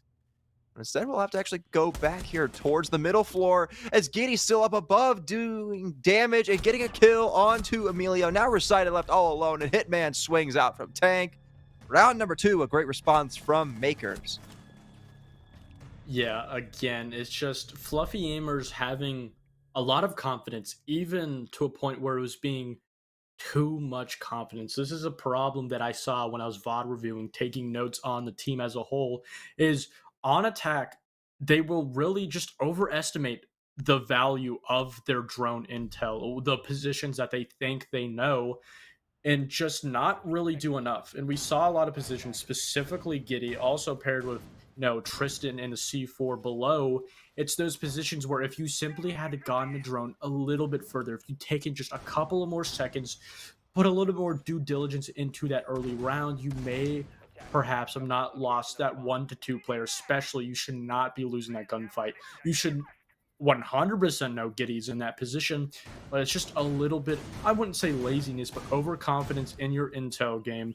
And now going into this round, it's one of those problems that's a very easy fix. It's a round to round, just nip it in the butt, get it out of the way, make sure we drone a little bit more, make sure we communicate a little better. That cohesion, that communication has been a little bit of a problem. It's gone better from Clubhouse, but it's continuing to linger on into the second map. These kind of lurks have been a really consistent thing that we've seen from MKERS. In the last map particular, you saw players like Adam, when Fluffy AIMERS were on the attack, just sitting down in places like Secret and even down in like Strip Club, just trying to get in the face and cause chaos for Fluffy AIMERS. And that's still, like you said, something they haven't really dealt with yet. Giddy in the last round, they had no idea that he was up there, and he was able to get a lot of value out of playing on that lurk and just being patient. Overall, the patience from MKERS and the overall team play and just timing has been a lot better than Fluffy AIMERS throughout the first portions of this series.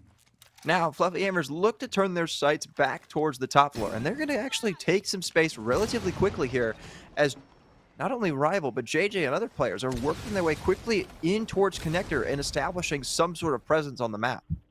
Yeah, this is another problem that Fluffy AIMERS have had, is they simply try to do too much. This round, they bring that Ash, they bring the Twitch, they say, we're going to get rid of that mirror early on. Just shoot one of your Ash charges, we're getting it out of the way, we're not going to try to overcomplicate this position, this part of the map.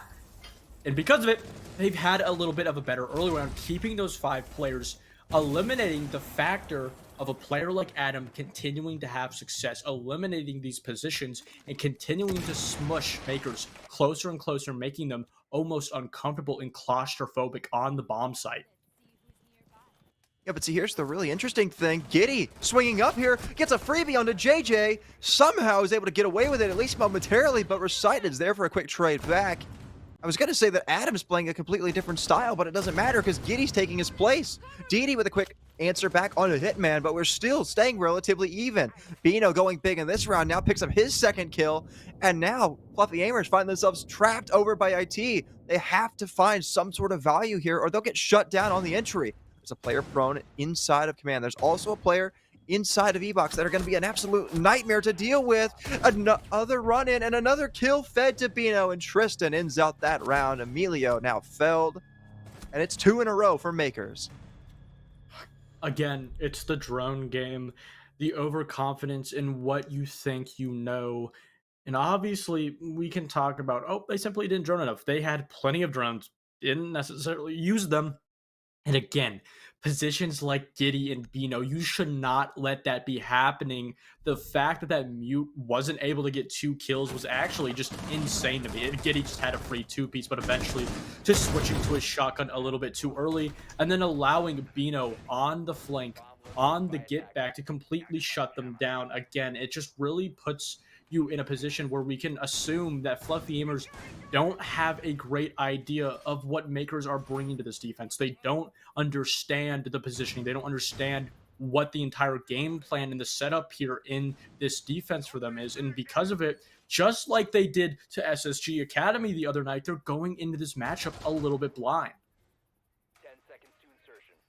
As we set our sights towards the tertiary bomb site, MKERS look to go for a little bit of a vertical hold, and that's pretty stock standard for what you see on this map. typically see players holding up inside of IT and even over towards server and command because there's so much soft destruction and soft flooring that you can get there as the attack if you can push those players out of that space. And Makers will need to hold on to that spot for as long as possible. Because despite the fact that Fluffy AIMERS have very limited soft destruction, you don't want to give them any chance to find any freebies from above. But Fluffy AIMERS, a consistent thing that we're seeing improve throughout Nighthaven Labs so far is the fact that they're doing really well with their early utility usage and also keeping players alive as they're already opening up things like the garage wall and putting pressure on the top floor by opening up some of these outer breaches. Again, making sure that they deal with this top floor presence early on is absolutely important. Deity getting all the use out of both of his can openers in those secondary EMP charges and a plethora of positions from this defense rival. He's going to push back a little bit more, potentially saving his life, and also the C4 will be misused. DT finding a huge two-piece, and this is the conversion. This is the attack from Fluffy AIMERS that we've needed to see throughout this entire series. Bino answers back, and a nice shot from Adam on the run-in from Recited. Now nets it down to a 2v3. Fluffy AIMERS still retain the man advantage, though, however, and they have top floor control to work with. It gets better for them, even though, as Emilio and Rival both end out that round, Fluffy AIMERS with a statement as they sweep through the tertiary site, and Makers never had a chance.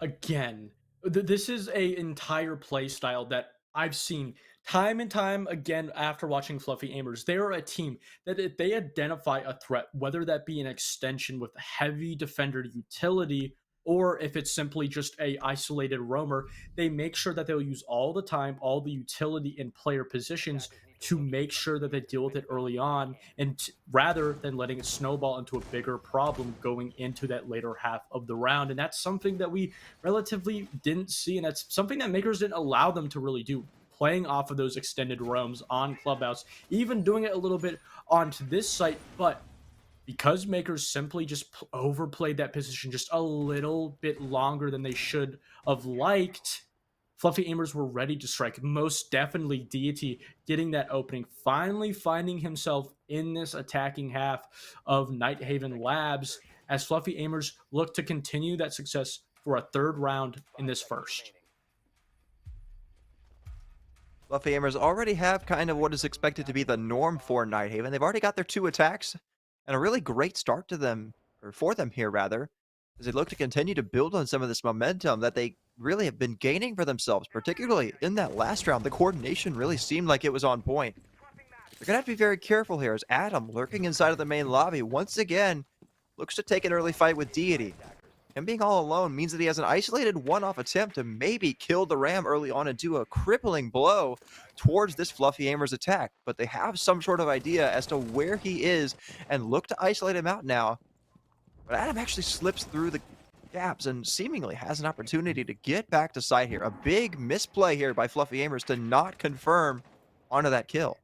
Again, this has been a common theme for Makers, just reading this entire attack, reading the positions, reading where these players are. Adam trying to retake this space, trying not to give up too much, and again, Giddy on this top floor, completely undroned, all the focus going on to Adam, and even if they are able to deal with him, Giddy in a position to completely strike. So many problem players for Fluffy AIMERS, and just simply not enough time for them to deal with it. Well, they seemingly have some sort of idea as to the fact that Adam is still lurking over near the exo and vending stairs. They send some shots down toward him. Adam, however, misses with the Boss G, but will use one of his impact grenades to get rid of one of those boogie drones, and a C4 shot out of midair. Nice shot from Deity, who as well starts to deal damage towards Hitman. Engagement's really coming in now, and Fluffy AIMERS look to put the pressure on towards Makers here as we enter the last half of this round. Yeah, they've completely cleared out these 2 top floors, or at least they think. If you saw that little outline on the top floor, Giddy still hiding, there? still waiting for his is. time. He just simply needs to get the timing right, especially with the chance of getting that hatch open, but it's JJ getting the bomb down. Oh, this could be big here. This looks to be a post plan. JJ's just walked in, but Hitman will actually get the opener, but not in time to stop the diffuser from going in. Now, Fluffy Aimers with the time working against them, but Hitman still going big here, and now he seemingly has an opportunity to go for the defuse, but no, JJ on the retake trades him back out. Where is Giddy? Not coming in quick enough as JJ adds to the kills. Another one for JJ. Tristan now down, and it's all left up to Giddy on the flank, but Deity has the right read, and Fluffy Aimers capitalize off of a weak site, and they just storm through this attack, and they prove why Nighthaven is their playground. Talk about a gap spotter of JJ Blast going a little bit quiet in those first couple of rounds. Finally found his footing, finally found his calling, saw that opening in that default plant inside of stock and container and took advantage of it. A complete misread from MKERS and Fluffy Aimers finally taking control of this map after getting 2 rounds back to back. A great round of simply just that cohesion, that team play. They were able to find a spot where they could put all of their focus to, also make sure they were able to put a majority of those roamers down, but also have a very comfortable and definitive flank watch that eventually did deny Bino from that flank, from shutting down that plant and round. And also, in another factor is simply just not doing enough on that round, waiting a little bit too long. Again, an opportunity that was propped up and an opportunity that Fluffy Aimers took more than advantage of. The final defensive opportunity here in regulation for MKERS brings us back to command. But Tristan, far away from the bomb site here, looks to go on the lurk.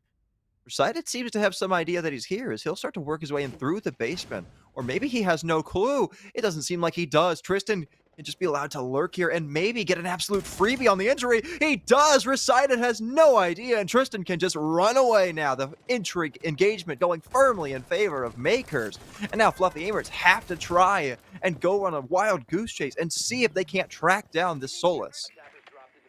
On top of losing that player, you also lose that vertical pressure from below. It's a situation where Fluffy Aimers simply should drone that. There was no drone. There wasn't even a Deimos tracker going out from Recited. It was just a position that they didn't even suspect, and it's going to be a mistake that is going to absolutely haunt them. Rival trying to prevent a flank that simply isn't there. That phantom pressure after losing Recited to basement is continuing to strike them in the back, continuing to slow down their entire attack. And if you look at Adam and Hitman retaking this space, retaking what Fluffy Aimers has given to them, making sure that they take advantage of everything that they can get, but it's JJ to get the answer back. Oh, great read there by JJ to get the equalizer. Like you said, Hitman now off the board, and that's a big piece of utility and a big presence gone.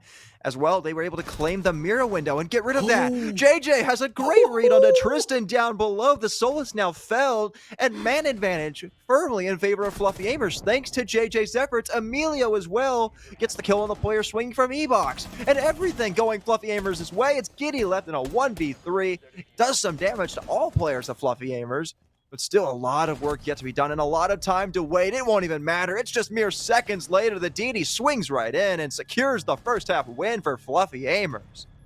It is absolutely insane what Nighthaven Labs does to JJ. It turns him into prime Michael Jordan, reading both of those players, the roam flank vertical hold from below from that Solus, and then the extension of that mirror from Hitman that he thought he went in completely unnoticed, but it was actually the opposite, just doing exactly what that Solus did below of Tristan, just trying to elude that they didn't know that they were there, giving those two players a false sense of security, allowing those 2 picks to go the way. And on top of that, JJ did not relent, continue to push him team forward, continue to cut off those players, trying to rotate closer to the site after losing those 2 roamers. And it just goes to show that Fluffy Aimers know this map from tooth and nail, and they know exactly how and when they want to play it. And this is exactly the time that we needed them to show up against MKERS. Ooh, Fluffy Aimers looking good on the attack. And now they swap over to the defense here as we start things off down in tank. A lot of time delay being brought out here by Fluffy Aimers here. made up my own word there. You like See, it? it's just not me. It's just not me. We all mess up our words here. But my point is, they've got the Cade, they've got the Bandit, they've got the Malusi, they've got a ton to try and slow down any breaching attempts from Makers here, but it might be all for naught as the exothermic will go off as Deity tried to commit to getting that Selma charge now off the board. That means that all of that will be burned away in just 30 seconds. The assembly wall blown wide open.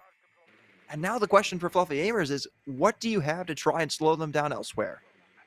Yeah, this is also going to allow Fluffy Aimers to relay to the rest of their runners, the rest of those extended players that they need to potentially not only get back to the site, but also get a little bit closer, get into a position where they can quickly just return if they do lose a player, if they do start to feel the pressure of the push. But rather, Makers are going to fall off of that breach, try to apply pressure on other points around the map, trying to make sure that they flood these runners closer and closer to the site as they look for the very first opening pick. As of now, over by Cargo, not a whole lot of presence, but JJ entertaining the idea of getting a C4 kill from below. Rival, the first one to fall for Fluffy Aimers, as Hitman at the top of Cargo Stairs will get the entry engagement going the way of Makers. And now they've got a lot of control going in their favor. C4 burned out there, but it'll actually be Emilio to be the next one to get onto the board, and he'll take down Tristan. And that really gives Fluffy Aimers a little bit of a break here, as now they can just kind of sit back with even man advantage and just wait out this last minute and a half or so. And on top of that, Makers having difficulty getting these hatches open again. That secondary EMP charge failing from Adam. And they don't have an answer to get these hatches open. And that essentially puts them in a position where they just have to funnel from 3 to 4 points into the map, making it even easier for Fluffy Aimers to predict the positions, predict where the push is going to come from. And this is exactly what not only Fluffy Aimers, but JJ on that Cade wanted and so needed. The C4 burned out there, does some damage to Giddy, but no kills coming of that just yet. Giddy will now start to use that angle against Fluffy Aimers and do a little bit of damage on their way down, but no kills. Hitman adds to his total, another one for Giddy. Fluffy Aimers look like they might just be able to sit back and wait, but that's not happening right now, as Makers are just storming their way down into the basement. They have man advantage. They have the time kind of working in their favor, but it's starting to tick back in favor of Fluffy Aimers, but not for much longer, as Hitman adds another one to his tally. Now Emilio trapped inside of Nanohell has a lot of work to do. We'll get one down. Let's see what else he can get here as he's trying to work his way back into Exo. Does he know about the player on his left? He knows about the one outside the main breach, but now the plant is gone down. Now 1v2. He has to go for this full retake here. He will get the confirm to at least adding one to his total. And maybe another one inside of Exo. But these players from Makers are changing positions, keeping Emilio guessing as to where they might come from and keeping him on his toes, burning away as much of this time as possible. And Bino from long range will end out that round. Makers draw back within 1. Yeah, that's just another round where Fluffy Aimers just overrepresented and just really had overconfidence in their positions. It didn't realize that they gave too much map control over inside of tubes, and because of that, they gave an opening the Makers spotted relatively early on and were able to take advantage of. And this is going to be a round where Fluffy Aimers, they know exactly what they did wrong. It's a relatively easy round to read into.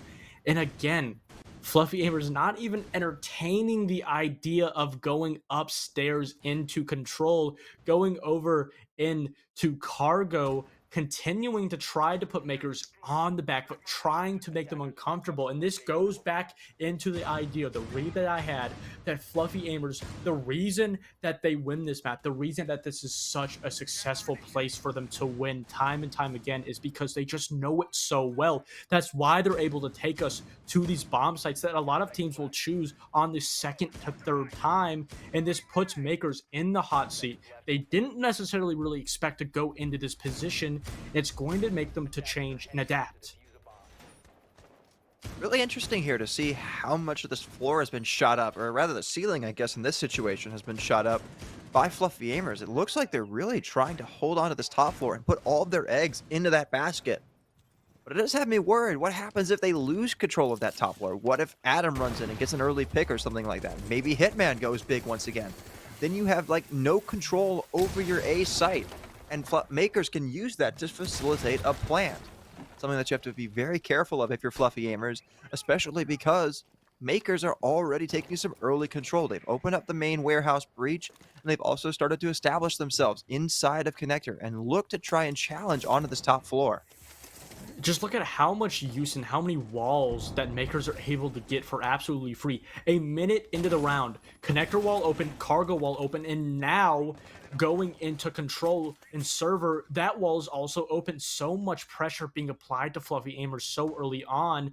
Not enough utility, absolutely no utility aside from the mute to deny these walls and these reinforcements, but it doesn't matter because Recited just shuts down Hitman.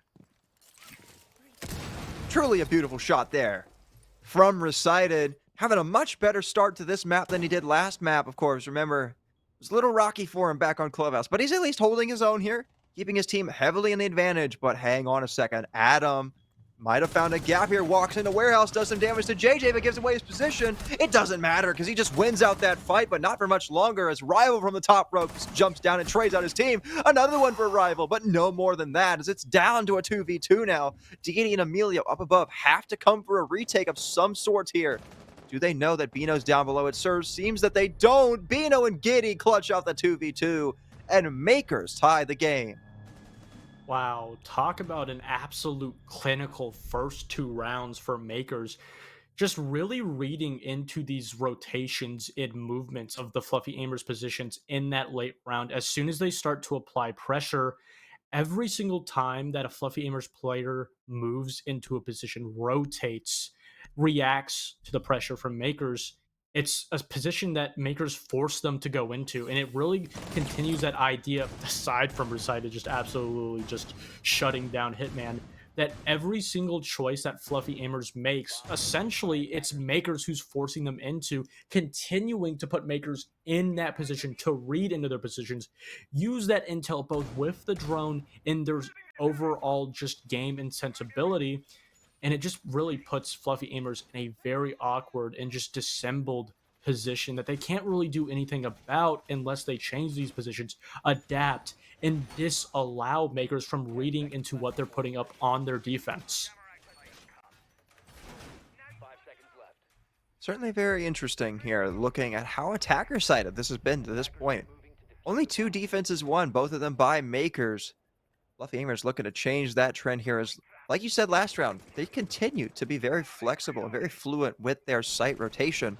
As we go to the top floor now for the first time, I'm very curious to see what it is and where it is that MKERS try to focus their attack and how they choose to do it.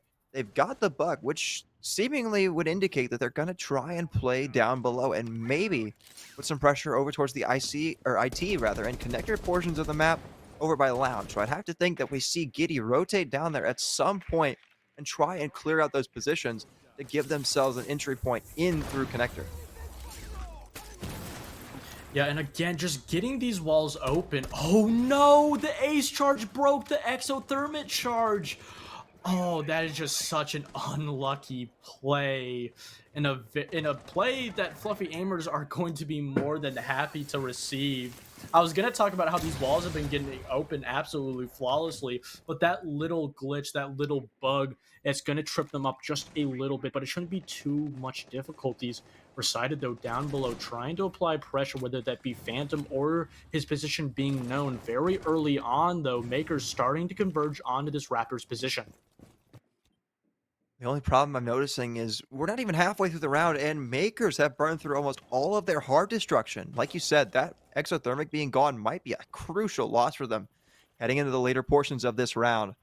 Just one Selma breach left. Hitman will be very important for the later portions of this round as he just swings right in through Garage and kills Emilio, but loses his last Selma in the process. And Deity trades back onto Giddy. So that's the buck down below gone. And now, Fluffy AIMERS might have given themselves a little bit of an opportunity here, especially with Recited helping to secure this Raptor spot.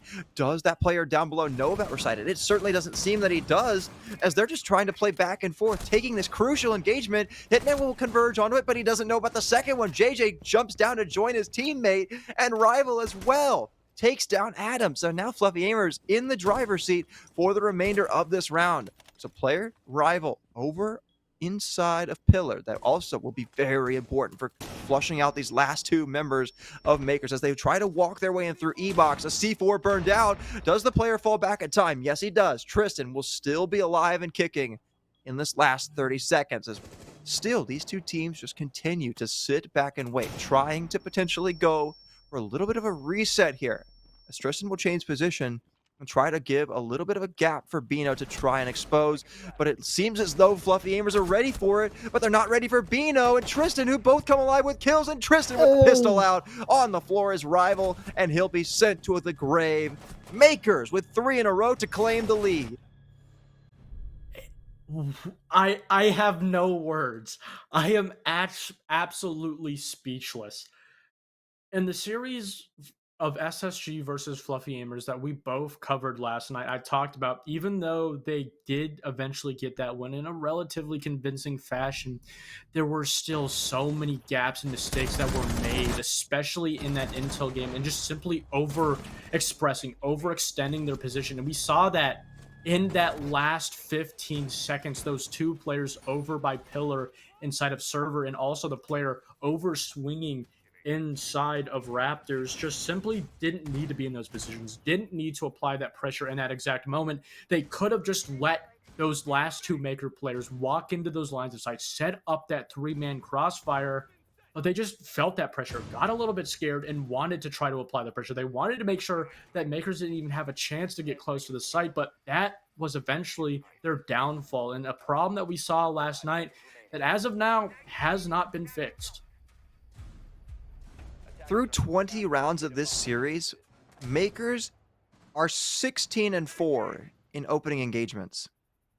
That's just not acceptable if you're Fluffy Gamers, and that really bleeds in heavily to the stat that Makers have a great conversion percentage. On the season, they have an 83% conversion percentage when they get the opening pick, and that's evident here as to why and how it's happening, because they're just really able to put the pressure on Fluffy Gamers when they win the entry fights.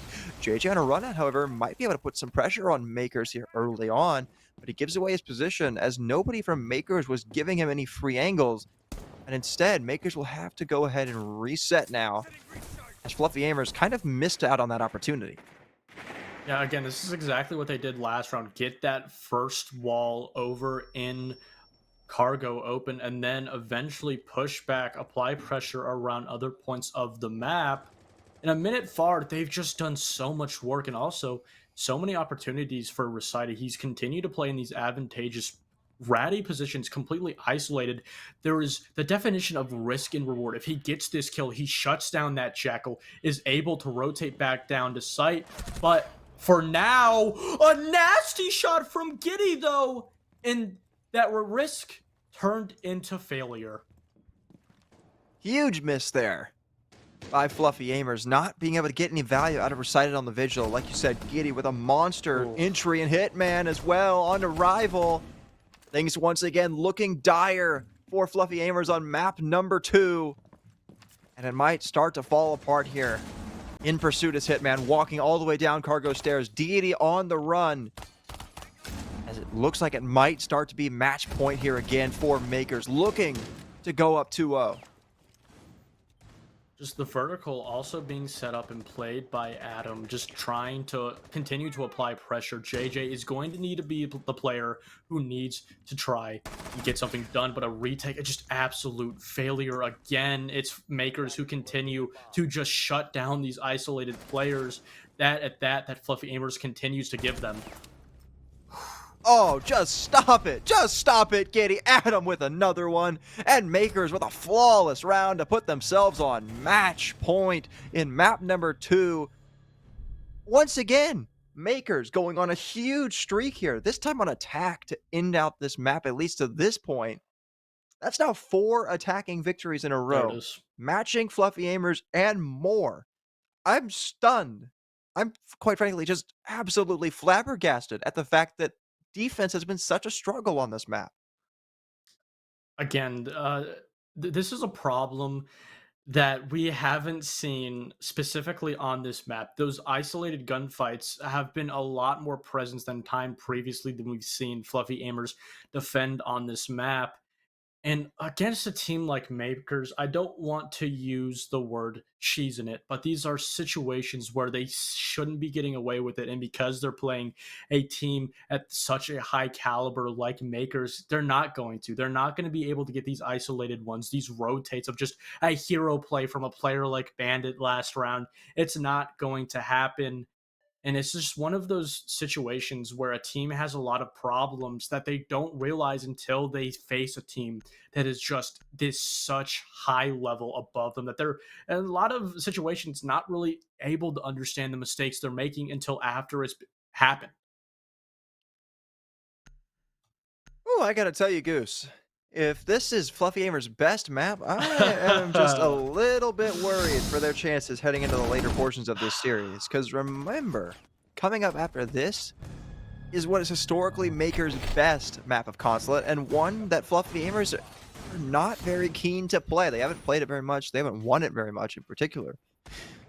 But we're not done yet. We're definitely not done yet. Fluffy Aimers back up to command. They've got a lot of work yet to be done, but I really like this lineup that they're bringing out here. They realize seemingly just based off the operator selections alone that they're getting a little bit too solo and a little bit more overextended than they need to be. So I feel like this plays kind of into their hand of just sitting back a little bit more towards the site itself. Just putting Rival on that dock is simply just there to just shoot his gun, shut down those entry engagements close to the site. You also have that mirror just all absolutely needed, but also putting DT on the Warden, I absolutely love it, and then having those Wamai discs to just catch the charges and put them into a good position. Well, Goose, you're 2 for 2 on maps where that happened, but I'll let it slide. Hitman will lose one of his breaching charges on the garage. Well, that's a little bit of utility there missed out on for Makers. But interestingly enough, I didn't even notice this. Giddy's bringing out the Blackbeard here, so we're probably going to see some sort of focus being put on the IT portion of the map and maybe even Raptors. I'd like to think that you can use that Blackbeard to help with some of those longer range fights. Again, the overextension over into this Raptors position from Fluffy Aimers. And on top of that, Makers continuing to get these walls absolutely easily. This time around, a little bit more time wasted for it, so they're going to challenge it, but also that exothermic charge will be successful on to that IT wall. But again, it's just all of this like early round work that Fluffy Aimers in theory should make difficult for Makers.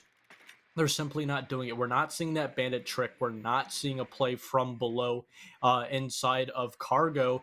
On top of that, these mutes just simply are not working. The plethora of utility being gained for Makers and all these positions being exposed of Fluffy Aimers so early on. Oh, Makers have great information here. They know exactly where Emilio is, and they look to deal with him first, as they've got Adam at the top of Raptors. They've also got a mirror window and a couple of Ace Selmas being in there to deal with that. And the impact grenade will miss. That's a big loss for Emilio, and he'll have to fall back here and give up that space to Makers, as they are all concentrated over on the IT portion of the map. I'm very worried here because of the fact that Fluffy Aimers have given up a lot of space and given Makers such a spearhead into the building. There's a nice swing and a nice shot from JJ to open things up, however, and give Fluffy Aimers a little bit more breathing room to work with. Adam trying to take some long-range engagements here. Nothing coming of that just yet, as nobody from Fluffy Aimers will give away their head, but Adam will eventually come back with a kill, but not before he's flanked by Recited. A nice down there, and Tristan felled as well by Rival. And this is the first time in a while that we've seen Fluffy Aimers purely in the driver's seat of a round. Now Hitman and Bino, however, are split up very much, and now it's just Hitman left in a 1v4, and JJ will close out that round. Finally, Fluffy Aimers win a defense, and we need all 12. Yeah, this is exactly the round that Fluffy Aimers needed. Having an entire setup and then having that back option B, if that wall in Raptors was dealt with and was opened up by Makers, they had that mute below to try and apply pressure, try and get that flank, and also had the Wamai on that desk in case they wanted to shut down that position into the site, which eventually Makers did win, but the flank from mute going absolutely huge. And top of it, Fluffy Aimers going back down to a site that they relatively love. They love bringing us here. They're not entertaining that idea of going to a basement again. They absolutely didn't have fun last time they went there, and they don't even want to try kitchen, which is more than understandable. That is an absolutely abysmal site to defend. So now, in a position where they're just one round away from sending us to our very first overtime in this matchup, they need to simply just deny these entry points, whether it be shutting down these hard breach walls, shutting down these entry points like top waterfall. They just need to deny space from makers and don't let them just completely run free. Attacker's objective is to defuse. Oh, we are so close, Goose. We can almost taste it. Infinite OT is right on the cusp, right next door to us. If Fluffy AIMERS can win out this round. And we go to storage once again. Around last time that Fluffy AIMERS were pretty much in control of. They had good top floor control, but they lost players on the site because Adam worked his way in for a quick lurk. And then when the Fluffy AIMERS tried to retake, it did not work very well at all. It seemingly is playing out in the exact same fashion as, once again, makers with some great early util burn are going to start to open up some avenues into the site and create angles for themselves to get cutoffs on these Fluffy AIMERS roamers. Resida is going to be the player that's going to be meeting makers at that entry point. That if they leave it just a little bit soft, makers will take advantage. They will try and jump in that window, try and completely cut off both bomb sites and get that bomb down. And this is the main factor that Fluffy AIMERS is looking to completely stop. Adam, again, getting so much intel on his own drone. Keep in mind, he's not even being droned out. His teammates, his other 4 attackers are able to completely do other jobs, work other points around the map as he continues to just try and find a chokehold into this position over by Foosball. Adam's been kind of that lurking player that we've seen so many times just try to walk in on his own and find value, but Fluffy AIMERS are not giving him an inch at this point. But no! Deity and Recited with 2 massive kills. Tristan will, however, trade it quickly right back to keep makers in the round and in this match and give themselves an opportunity to close it out in 12. Recited still is that very important player, like you were talking about, holding this pillar position. He might not be much longer for this world as he's spotted out from above by Hitman, who does damage but no kill. That's a crucial miss there by the Dokkaebi. As we enter the last minute, things might not be going the way of makers for much longer as they're kind of separated here, and they're giving Fluffy AIMERS the opportunity to retake some vacated space. In particular, Emilio on the lurk at the bottom of water stairs might have a quick engagement with Adam coming up if he's not ready for it. Rival with the next one, and there's the swing from Emilio. Tristan now left all alone, and OT seems all but inevitable at this point. There's a player at the top of rafters that Tristan will quickly dispose of. So hang on just a moment. He might have an opportunity to say something about that. But still, not much time left, so he's got to work quickly, and he's got a lot of work yet to do. Might be able to spot this player at the top of water here if he goes quickly enough. But instead opts to look through these vertical holes and maybe take an engagement with Recited.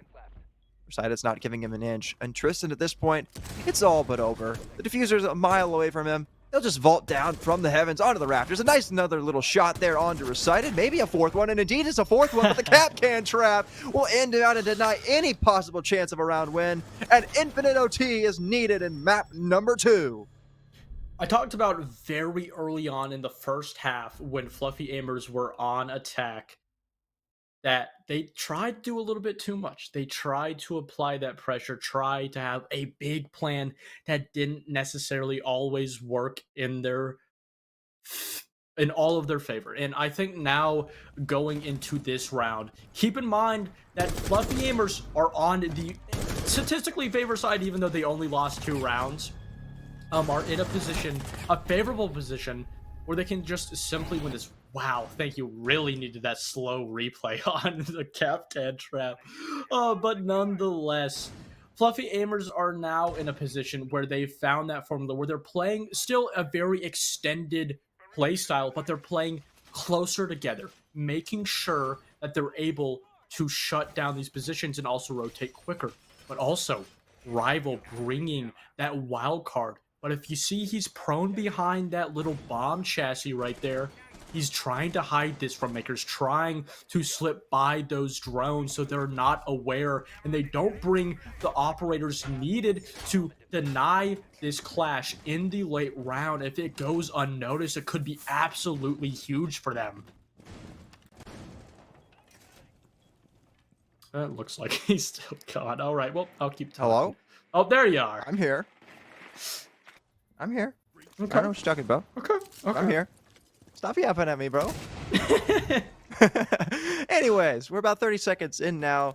And on the top floor, I'm really liking the fact that we see the clash being brought out here from Rival. I think one big thing that's been hurting Fluffy Gamers and some of these defenses has been the fact that they haven't really been able to slow down the initial push from Makers. And I really like the fact that they've realized that. They're changing it up here. And just in general, the overall plan from Fluffy Gamers has really shifted in the later portions of this game. And it's done a much better job of countering what Makers are doing.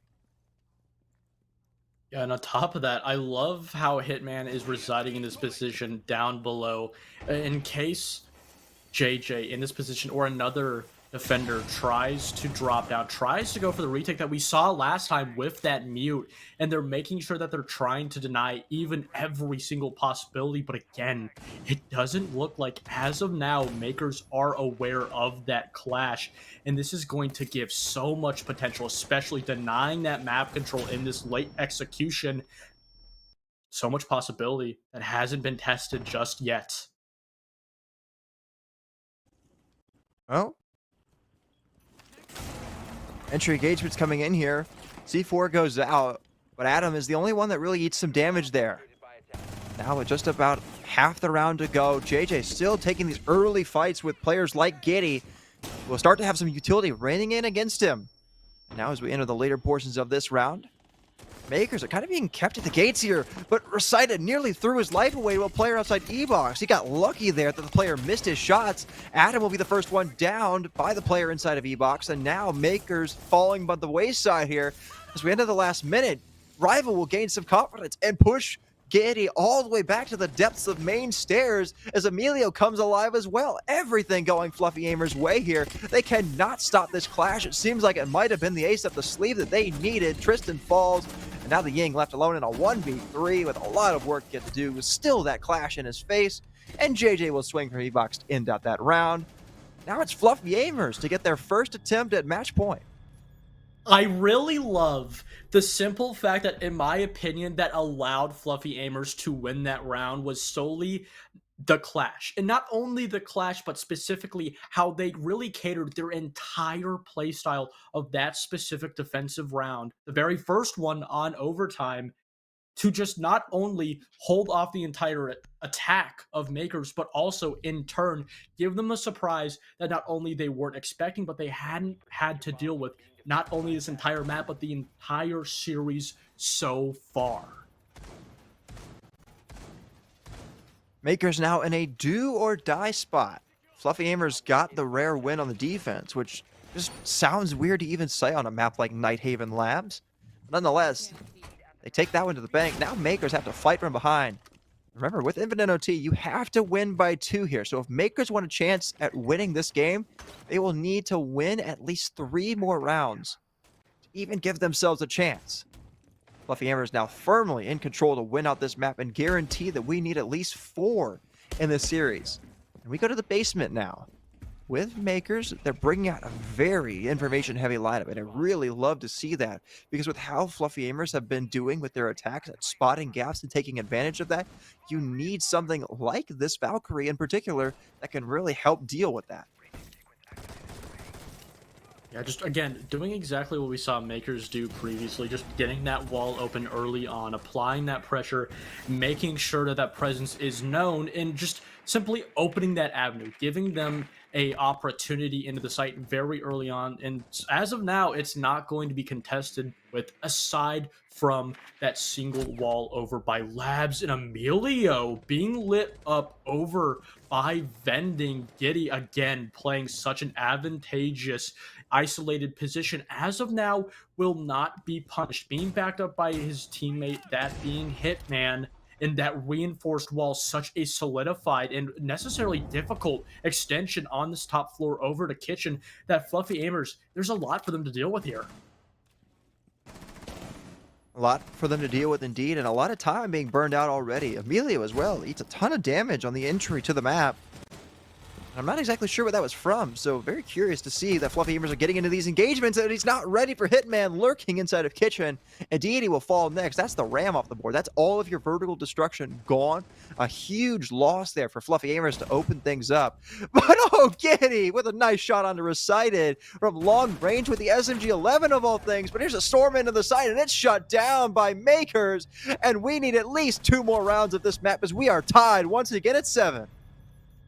Now, for anybody who is relatively new to competitive Siege or esports as a whole, infinite overtime in Rainbow Six Siege works like this. You have to simply win 2 rounds in a row completely untraded. If Fluffy Aimers won that round before there, they would have won. But because MKERS won that, they now are forcing both teams to win 2 back-to-back rounds in perfectly timed timeout from MKERS. This is going to be so useful. They're going to essentially, if they so do choose, completely change up their play style, really give Fluffy Aimers something they haven't been able to deal with previously.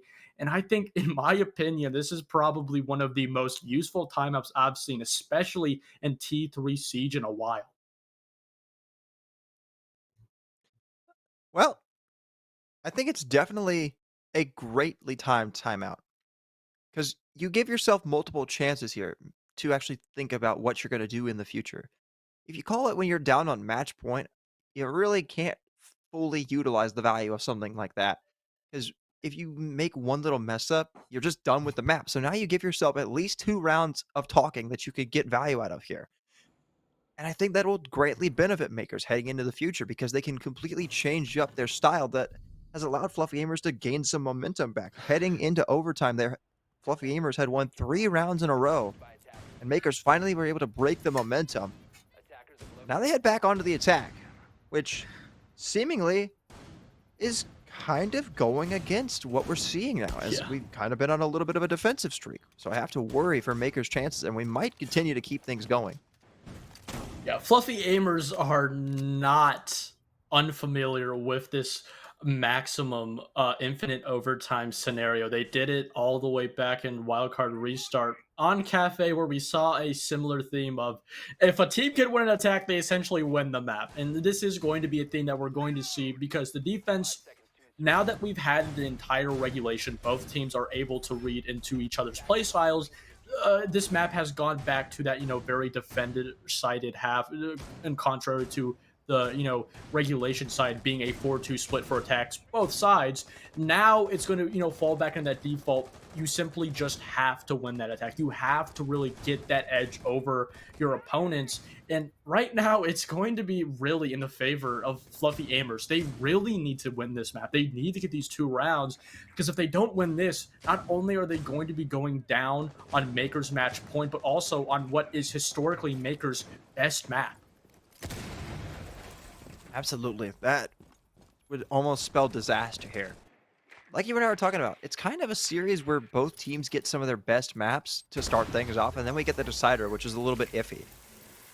But what's not iffy has been the consistency of MKERS' ability to open up breaches like the IT breach in very quick fashion. Once again, not even just barely 40 seconds in. They've already dealt with IT. They've started to put pressure on these top floor roamers like Deity. And that's a really great thing to see because it gives them options and it puts fear into Fluffy Aimers of where people can come from. But JJ puts fear into Giddy on a run now before he's quickly traded back by the DMR of Hitman on the Dokkaebi. So now down to a 4v4. Trading a Warden for a Ying, that's a great direct trade there. And it really doesn't favor either team. Yeah, ironically, that's the perfect even trade-off that you could get. But now, with that camera being exposed onto DT while he was answering that call, they know exactly that he's up here. They don't know his exact position. They're going to try and clear him out. DT, he needs to into this position. He needs to understand exactly how long he can hold out, paired with his teammate over inside of server, or when is the point that he needs to swing out. Oh, that's another great trade, too. Tristan with a beautiful shot, but Emilio right back. However, it still stays in favor of MKERS here as we enter the final minute of this round. Things are looking really good for them here, but Rival might have something to say about it here at the top of Water Stairs, but instead opts to fall back as he's been droned out very efficiently and very quickly by MKERS. Now it's going to be really left up to Recited here as he's playing down below and looks to halt any potential vault in from storage, which is exactly where MKERS have shown that they like to come from. So it's a really good spot that he's in to potentially win out this round. And not only that, he's got a C4 in his pocket, so we can maybe have a little bit of destruction from down below if Bino decides to go in and plant in maybe a bit of an off spot, especially considering there is that Valkyrie that they have on the board with some of those black eye cameras.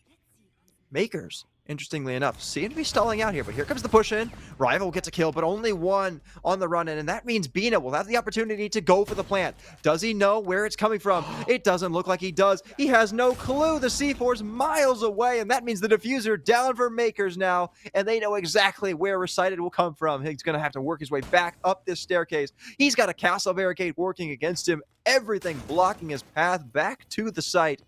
And with the time ticking against him, it's not looking good for Fluffy AIMERS in this round. He does have the ping, however, on one player, but he misses his shots, and Bino ends him out. Match point for MKERS.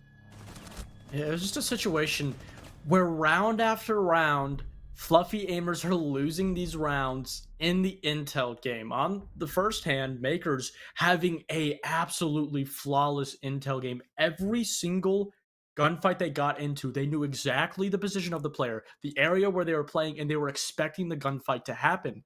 But on the contrary, Fluffy AIMERS had absolutely no idea, whether it be where the push was coming from, when they were going to be swung onto their power positions they were holding, or if it was a simple fact of where the hell the bomb was going down. They don't know. They don't have that IQ. In a situation, in my opinion, you bring a pulse. You don't have a mute, especially if you don't have those evil eye cams, whether or not they were shot out or they weren't in a position to identify where that bomb was going down. You didn't have the information. It's a problem that has haunted them throughout this entire map. And now, Fluffy AIMERS are put in one of the most difficult positions that the game offers, winning one attacking round on Nighthaven Labs. 10 seconds left. Well, they've definitely proven that they can do it. I mean, look back at the first half. In particular, they had pretty good success on command. They went 2-1 on it. So I have to think that we might go deeper and deeper into this map. But looks like feed. Never mind, we're back. Okay, There we're we go. good. I thought I crashed there for a second, but we're good to go. We are good to go. Giddy is also good to go. Speaking of that, and he's ready to go on this bandit, potentially trick the IT wall and keep Fluffy AIMERS out of the map for a little bit longer. But it's not going to be an easy task for him, working against an IQ. Recited's the perfect operator to make it a lot easier for Fluffy AIMERS to get this wall open. And as well as that, they've also got a couple EMPs and a lot of utility being dedicated to the spot. The exothermic will get lost, however, as Giddy got the bandit trick correctly. The wall will get opened up because they did have that Selma to back him up. So eventually the wall will get open, but Recited will lose his life in the process as Adam with the opener puts a nail firmly into the coffin of Fluffy AIMERS. Another position that Fluffy AIMERS tried to take with no drone in front of them. I'm not entirely sure if they simply didn't drone that position out whatsoever, or if it was simply just old intel that went stale. Eventually, they are going to be able to get both connector and IT wall open. A C4 will ring out. It won't net anything whatsoever. But as of now, Recited will fall down, sacrificing absolutely nothing, and yet another hard breach wall that's going to be coming into the position. But an Ash from below is going to put him in a position to get it open. A little bit of good utility usage there from MKERS, as well as a mirror window will get popped by Giddy, trying to keep MKERS in the driver's seat and keep Fluffy AIMERS at bay for just a little bit longer. Adam as well is taking a pretty forward position inside of E-Box, trying to challenge onto this window. Could be a make or break point for MKERS in this round. Nothing coming of that just yet. Here comes the swing. Hitman will eat some damage because of it. And will kind of have to fall back here. He's chosen his spot, and he'll just kind of sit there and wait. If we get under a minute, Fluffy AIMERS running out of time, need to start pushing their way forward, and that's exactly what they will do here as Deity walks his way forward into IT, looking to challenge over towards command and the top of Water Stairs. Does he know about the player close to him? He certainly doesn't seem to, but Amelia knows about Tristan to get the trade back down to a 4v4 and give Fluffy Aimers a little bit of breathing room. They haven't cleared out Adam yet, and that's going to be a big thorn that they will have no idea and no options on how to clear out, but they will clear out Giddy. So now man advantage for Fluffy Aimers here. As we enter the final 30 seconds, they're needing to go for this push, but Bino halts them at the gate before Deity responds. Full sight control now for Fluffy Aimers, it seems, and it leaves Adam all alone in a 1v2 against Rival and Deity. With the diffuser in hand, Fluffy Aimers are firmly in control and will be able to get this plant down relatively unimpeded, and will put Adam in a very rough spot. He somehow just got through that mirror window. That was a bit weird, but nonetheless, he pushes forward. And pushing forward right into two different crossfires from Fluffy Aimers is not something that he really wants to do, but he has no choice with the clock working against him. He'll eat a little bit of damage at long range from Deity, but still looks to persist for a little bit longer. Nobody from Fluffy Aimers presenting themselves to his line of sight just yet. As he'll do some damage, gets one kill, but quickly tries to flick onto Rival, who's ready for the fight. And Fluffy Aimers send us deeper into Infinite OT. Rival almost giving me a heart attack. But again, we will still need 2 rounds in a row. And, you know, I talked about how essentially in these infinite overtimes, we switch back to that default half, putting teams in a situation where they need to win the attack. And they did me one better and said, we'll both win them and put ourselves in a completely different scenario. In that map, again, I talked about how the defense and how Fluffy Aimers played that extension, but a lot closer together, making sure that their numbers were very close. And even if they were extended far away, they were in a position to rotate back down to the site or power positions in a very quick fashion. And exactly like we saw there, MKERS, or not MKERS, but Fluffy Aimers rather, focusing on one position, that being the bomb site over inside of server, making sure that they dealt with that position. And the problem with that bomb site is you can essentially just cut off both bomb sites, cutting a line in between the defenders. And that's exactly what Fluffy Aimers did, playing elbow to elbow, making sure that they were able to trade back every single player. And on top of that, Adam just not really getting a lot of use out of his position, misreading the entire scenario. And now we'll still need another 2. Well, we asked for Infinite OT, and that's exactly what we are getting here. Down to tank once again for Fluffy Aimers here, a site that they have relatively mixed results on. They haven't really had a ton of success. Actually, they're 0-2 on it to this point. And it's a site that makers have really been able to capitalize on the gaps that Fluffy Aimers have left them. And once again, that seems to be something that's going to be happening, as very quickly, another consistent theme of this map has been Maker's ability to open up some of these walls very quickly. They'll do that once again, as Deity wasn't really able to have much value, as it seems as though he's off on a roam over by storage, or cargo rather, excuse me.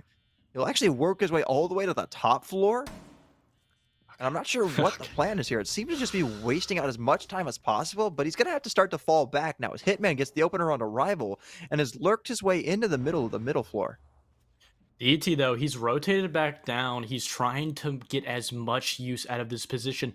He's also gone completely undroned, so it's all up to his ability to read these 2 positions over by top cargo. He throws that C4 out to just draw attention.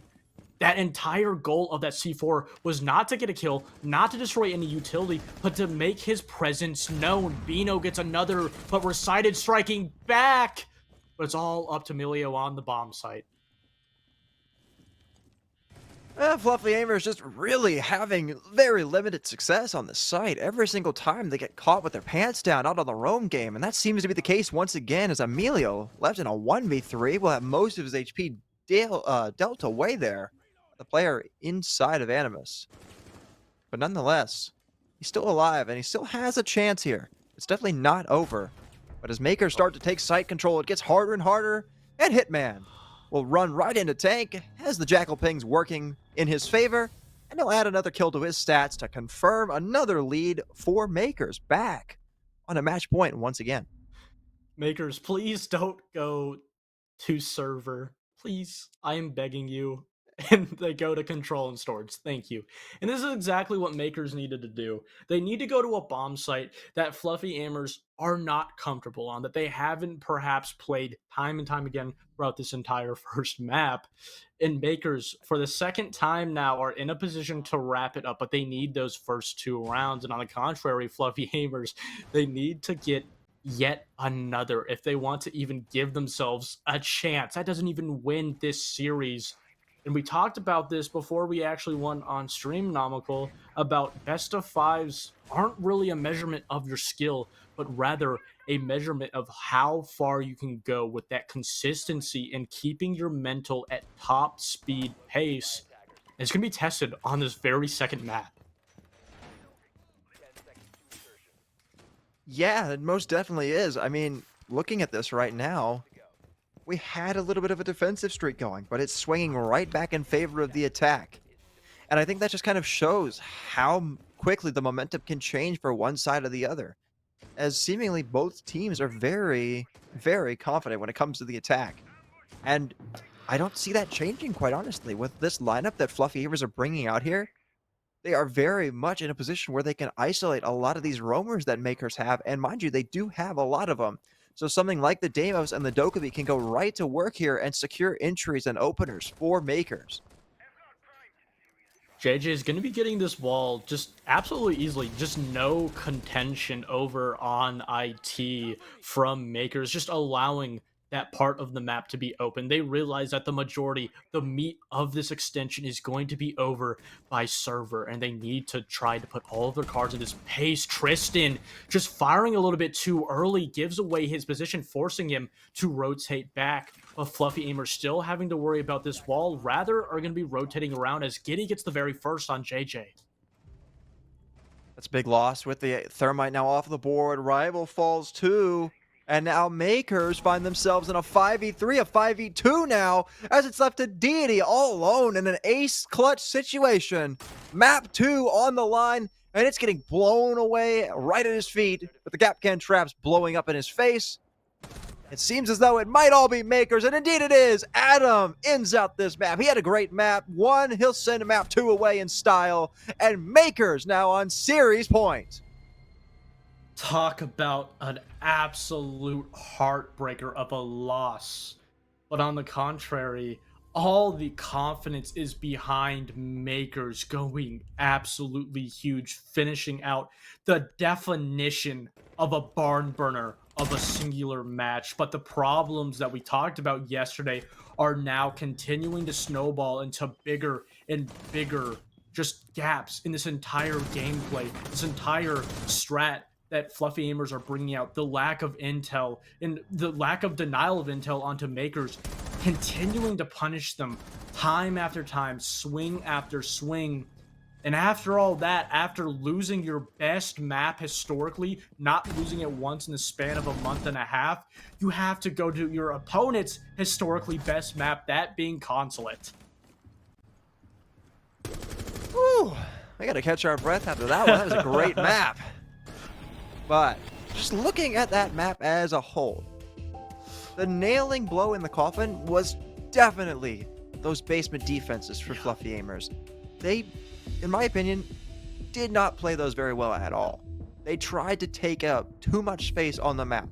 They tried to rely on their solo gun skill alone to watch so many different angles, and it just did not work. Makers were able to gap spot it so many times and isolate those singular picks, which threw away so many potential round wins for Fluffy Amers that they could have had if they just sat back closer to the site and waited things out a little bit more. Maybe, just maybe, some of those times where they were in those 1v4s or 1v3s, if they had more bodies left on the site, they could have converted those into round wins, and this would be a different story.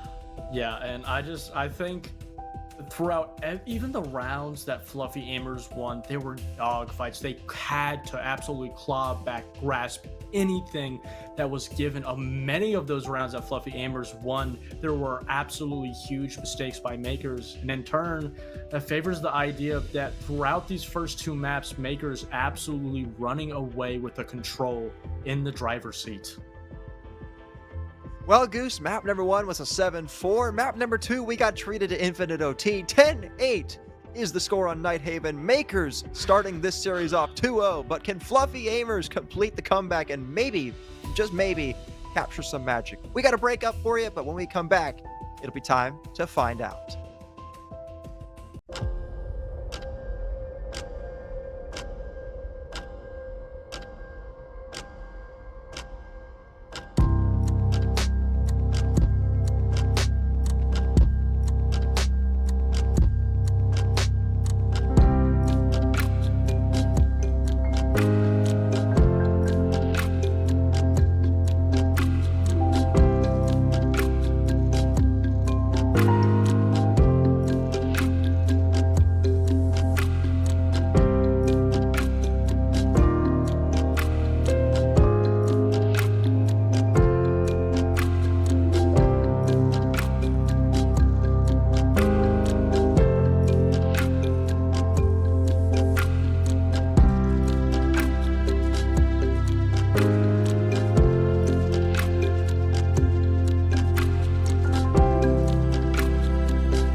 Map number 2 of Nighthaven Labs was an infinite overtime thriller, but nonetheless, it goes the way of MKERS by a score of 10-8, and that's how we find ourselves up 2-0 now. Championship point heading into map number 3 for MKERS, looking to complete the trifecta of T2 and T3 leagues this summer.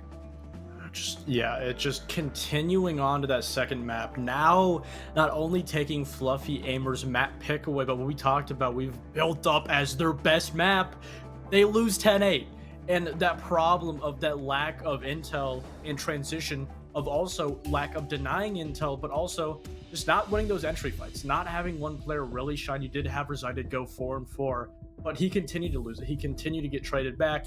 And after all that doom and gloom, you get to go to console, which is MKERS' best map historically throughout like 5 events, 3 months. Everything is just trailing down on Fluffy AIMERS as they have to climb this mountain that just continues to get taller and taller. Yeah, I think definitely one of the big things for Fluffy AIMERS that they really need to fix heading into this map is not only just their overall entry game, but I think their coordination when it comes to the early round, especially on defense. On defense on that last map, like we were talking about before the break, there have been a multitude of occasions where they're playing way too solo, and they're not playing with that structure that we generally see them have with somebody like JJ at the helm. Because sure, it's great to have a bunch of individual gunners, but if they don't have any structure or any like guidance, then they're just going to run around and run right into the crossfires that MKERS are setting up, or run into somebody like Adam, for crying out loud. Yeah. We talked about Adam in the pre-show. That man is an unstoppable killing machine, and you cannot afford to keep feeding him ones. And keep in mind, Adam had a slow map. It was Hitman who showed up. And we talked about Rival. We talked to Rival last night, rather, and he really said, you know, the key component of the success for Fluffy AIMERS is that any player can have a hero game at any moment. But in this best of 5 final, no one's showing up, really. And not to say that everyone's having a complete bad game. They had a 7-4 loss, followed up by a 10-8. There was semblances of success, but eventually they just continue to fall short, because whether it's not they don't have someone really leading them, lacking in that cohesion, or just having a player showing up, shutting down those entry kills, they're just really starting to fall short. And now they're really going to have to pull an absolute miracle out of their trick hat, in my opinion, if they want to win this next map. These first 6 rounds of this game will be crucial for Fluffy AIMERS. Looking at Consulate for MKERS, they have a 70% overall win rate, but a 100% defensive win rate. Win rate. Words are tough sometimes. In this season of XGS. So if Fluffy AIMERS do not get to build a big lead on their defensive half, which they start out on, it's going to be tough for them to actually have a chance to pull this map out, because like I said, they are very good at this map as a whole, but defensively is where they really shine. Yeah, and you know, for example, most likely we will see a Monty ban. The grid will also continue. But if we look at last map, they won 4 attacking rounds in regulation, and then I believe they won either 1 or 2 in overtime. So that lack of that Monty wasn't a problem. But going on to Consulate, not having that Monty, which is a absolutely huge map, one of the biggest maps in Siege until Layer took that cake. Thank you, Ubisoft. It's a map that is not only so big, but is completely disconnected. Those isolated solo plays on the defense will go completely punished, even more than we saw on Nighthaven Labs, which also comparing is also, you know, quite a big and large map in itself. But again, they have to change up their style. They have to start to patch these holes as their ship is almost sunken all the way under the water that is the MKERS. Tuberal rounding out the bands there. That's been a pretty consistent thing from what we've seen with Fluffy AIMERS. They really do not like having to deal with this Tuberal. And I think that makes a lot of sense. Tuberal can be a lot of an issue for the attacking side, especially because just in general, you get a lot of time wasting, you get a lot of information, but you also can have an even more negative effect if you pair it with something like a Cade or like a Bandit, which you do still see a lot of that Cade being played immediately in this game in particular by a player like Emilio. And it makes a lot of sense to bring it here because garage is so hard to hold if you lose control of that main wall. So you need to keep it closed as long as possible.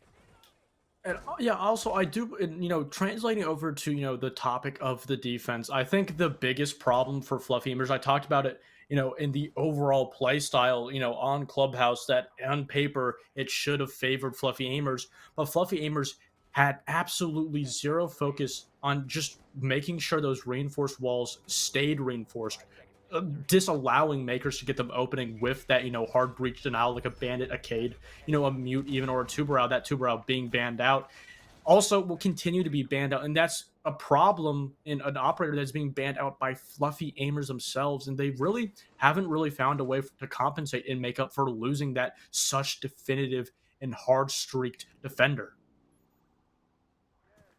Decided looking for a little bit of early aggression here, Yeah. but a nice drone there from Adam will spot him out, and now exactly are aware, our makers, as to where he is. And Giddy, with a quick flank, will quickly deal with Recited and send him to an early grave. A nice bit of coordination there by makers to get that early kill.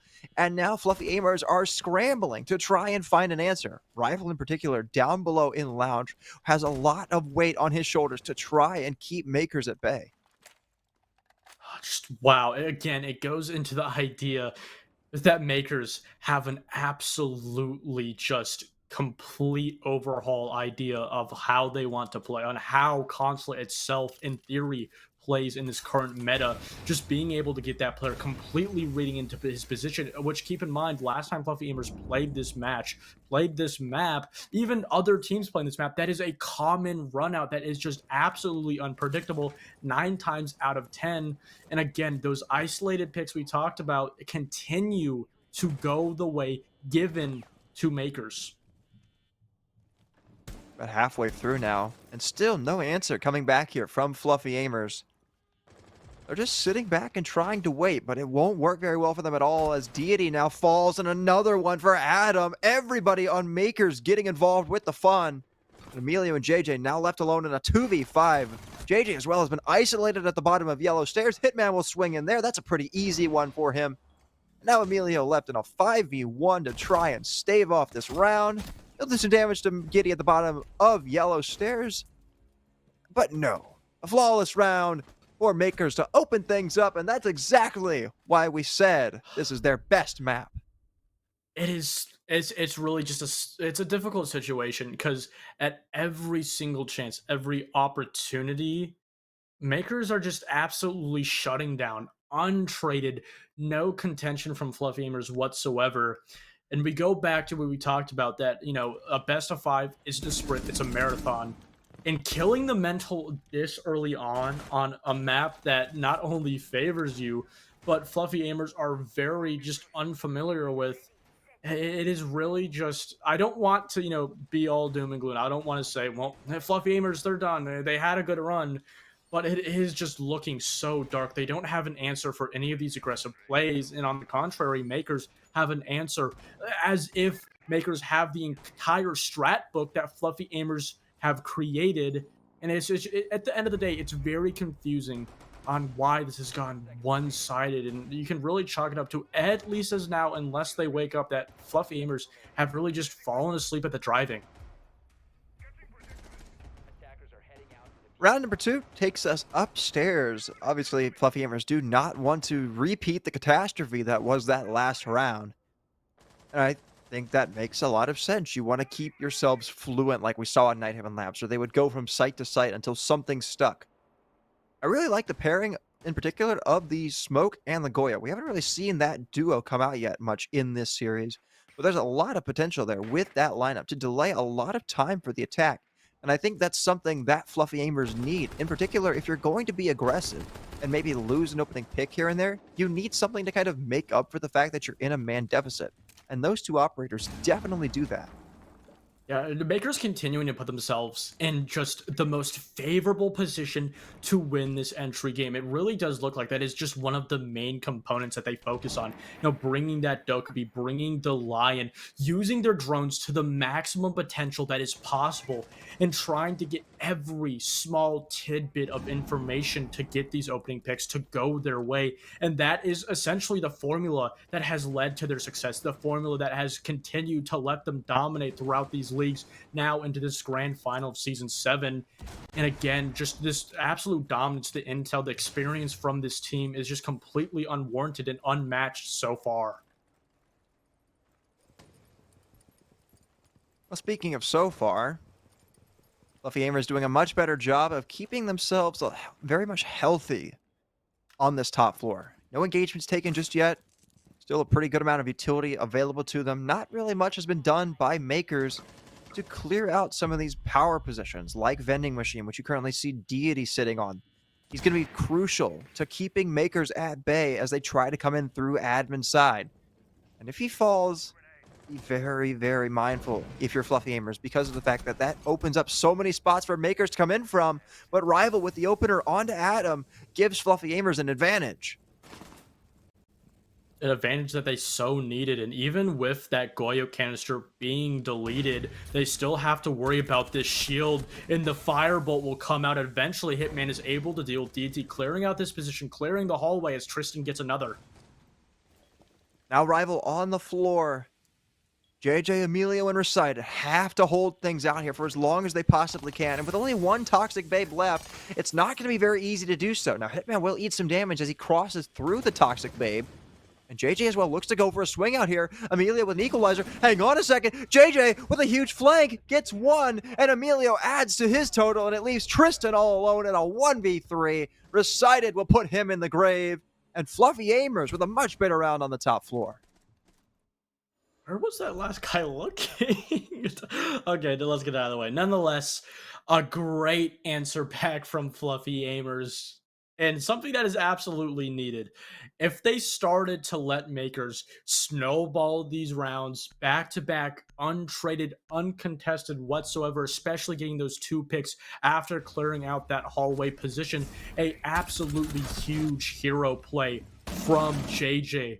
And we've seen this, semblance. We saw it a couple of times, especially when getting that bomb down in basement all the way back on Nighthaven Labs. It's exactly what they need. If JJ's the player that's going to continue to make these hero plays, that's going to continue to, whether it be open up these gaps or shut down these aggressive plays and just overall forefrontness pushes from MKERS on the attack, then that's exactly what they need. But eventually they're going to need someone else to show up. And I do love the overall hold there, not feeling that pressure, not falling off, reading perfectly into the positions. And it does look like, for now, they have fixed that reading capability. Attackers are moving to defuse a bomb. This combination right here, Solus and a Pulse. Oh, this could be fun, Goose. This could be a lot of fun. You got so much information here for Fluffy AIMERS. Especially with Recited down below in the basement. He'll have a lot of value if MKERS don't decide to clear him out. Now, they have some sort of idea of the fact that at least Bino, for the moment, looked like he might have wanted to try and take a fight with Recited. As the exothermic will go off on the garage wall, it means that there's at least an entry point down below for MKERS to work with, but Recited still lurking. Might have some sort of idea of the fact that Giddy is here, but Giddy as well seems to be ready for the fight. Does he know about Recited? He does, but he loses the fight anyways. Recited, with a great read with one of the worst weapons in the game, beats out Giddy on the buck. And now another kill for JJ. MKERS falling apart in this round as Fluffy AIMERS getting all up in their face before Adam just runs right in and says, no, no, no, not just yet. Put the brakes on, and gives MKERS a fighting chance.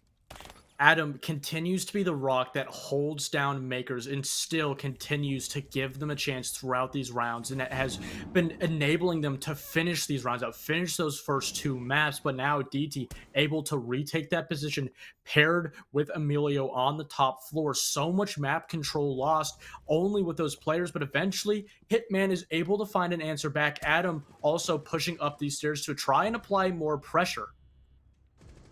Oh no, everything going MKERS' way now as it's all Deity now. Left in a 1v3. He's got a player top of Spiral that he's taking a fight with. Everything now is swung back in control of MKERS. Deity eats some damage as he tries to go for a retake here, but he has been allowed to slip through the gap potentially.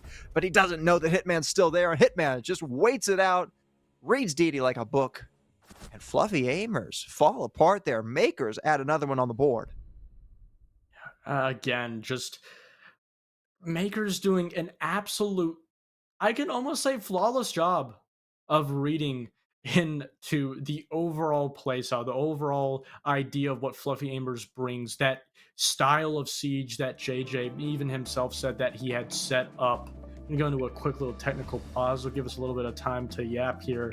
But again, it's just those gaps that Fluffy AIMERS a lot of the time are not even aware that are even there. MKERS see it 10 yards away before they even get close to the engagement that they eventually, a lot of the times, actually start to engage with. It's not, Fluffy AIMERS who start that engagement. It's MKERS, and on the contrary, it's Fluffy AIMERS who are forced into uncomfortable positions, forced to continue to play this reaction style of gameplay, which in turn gives all the control to MKERS.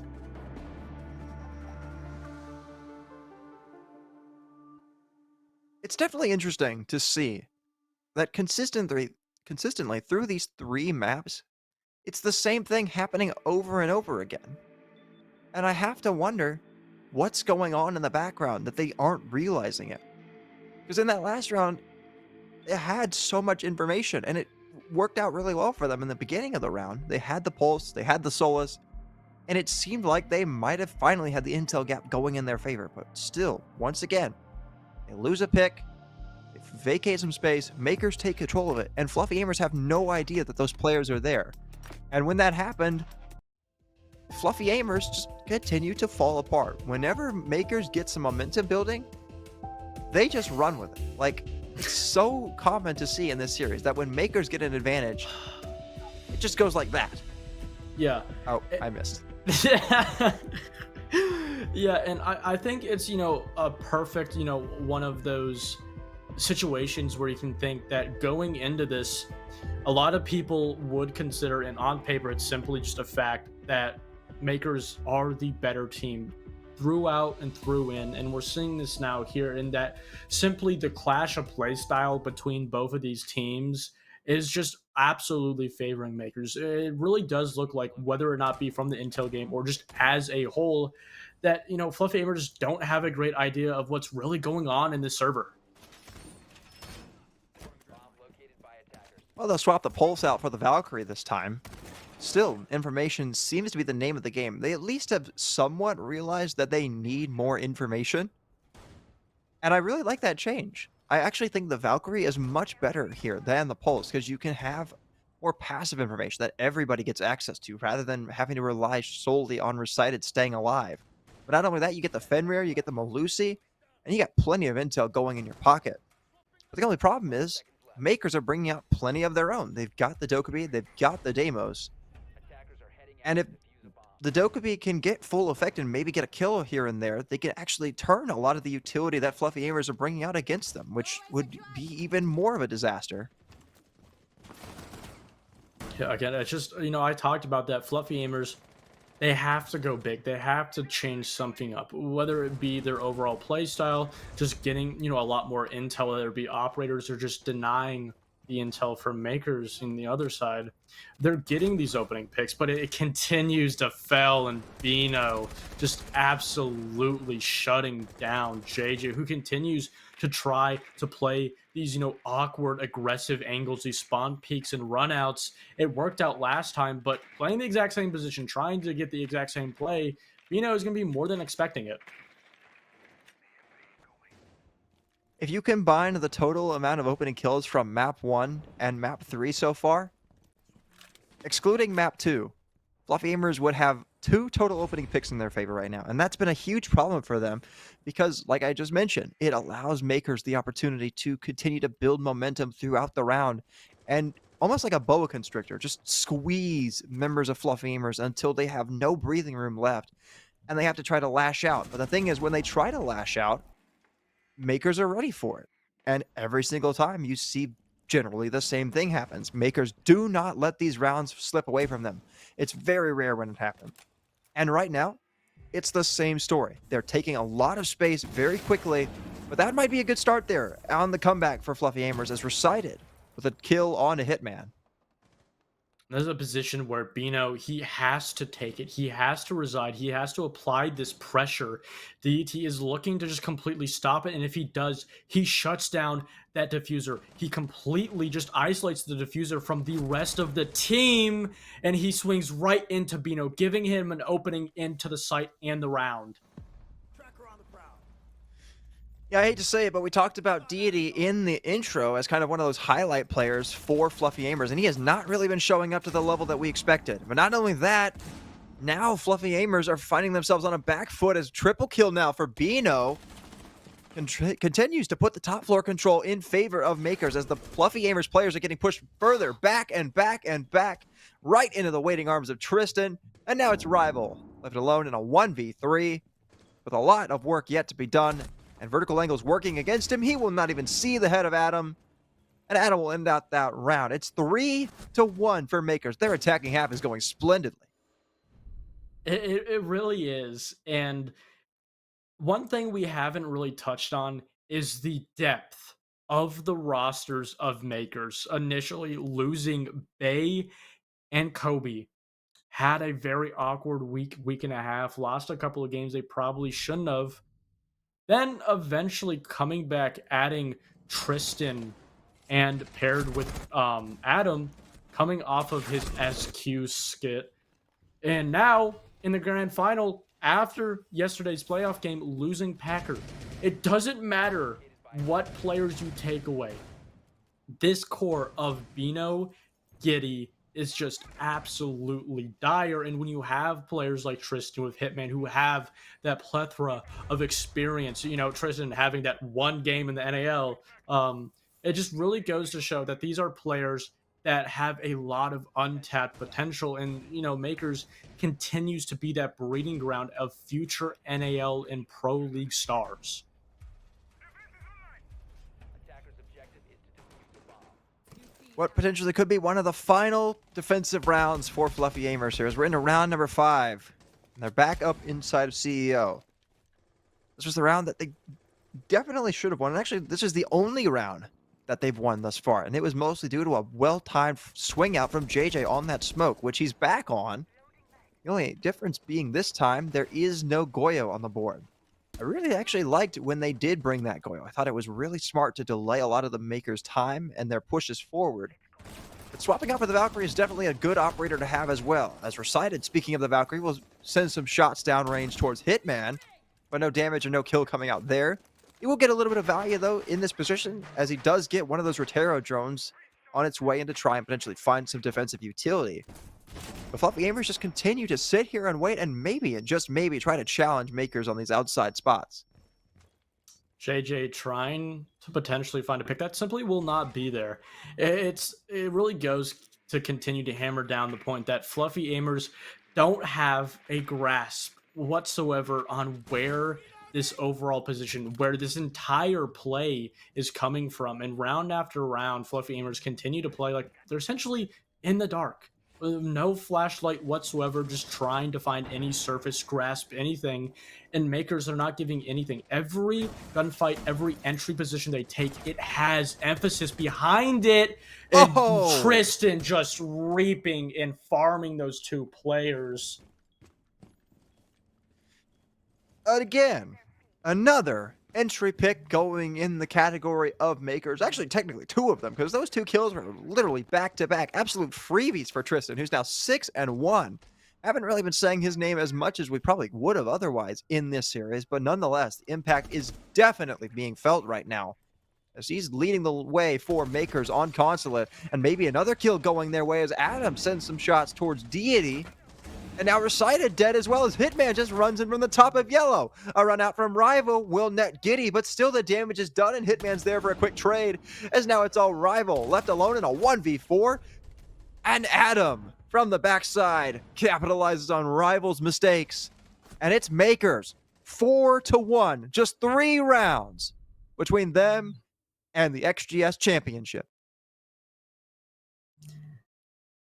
You know, It's speechless. I'm really speechless because there is really only so much we can talk about. It's just the ability for Fluffy Aimers in this entry engagement continues to fire them.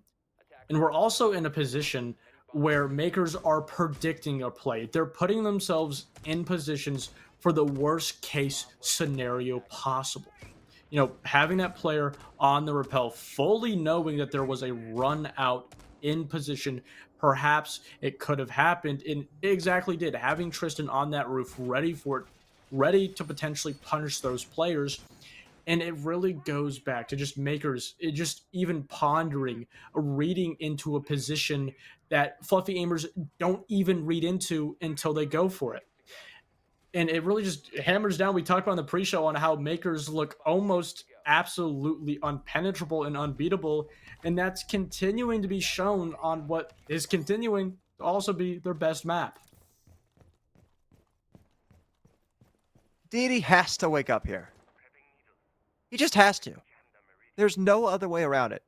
If Fluffy Aimers want any sort of chance to come back into this round, or this game entirely, but it starts with this map, he has to have impact. We highlighted him as one of the most important players, not only in the entry game, but in the late round as well.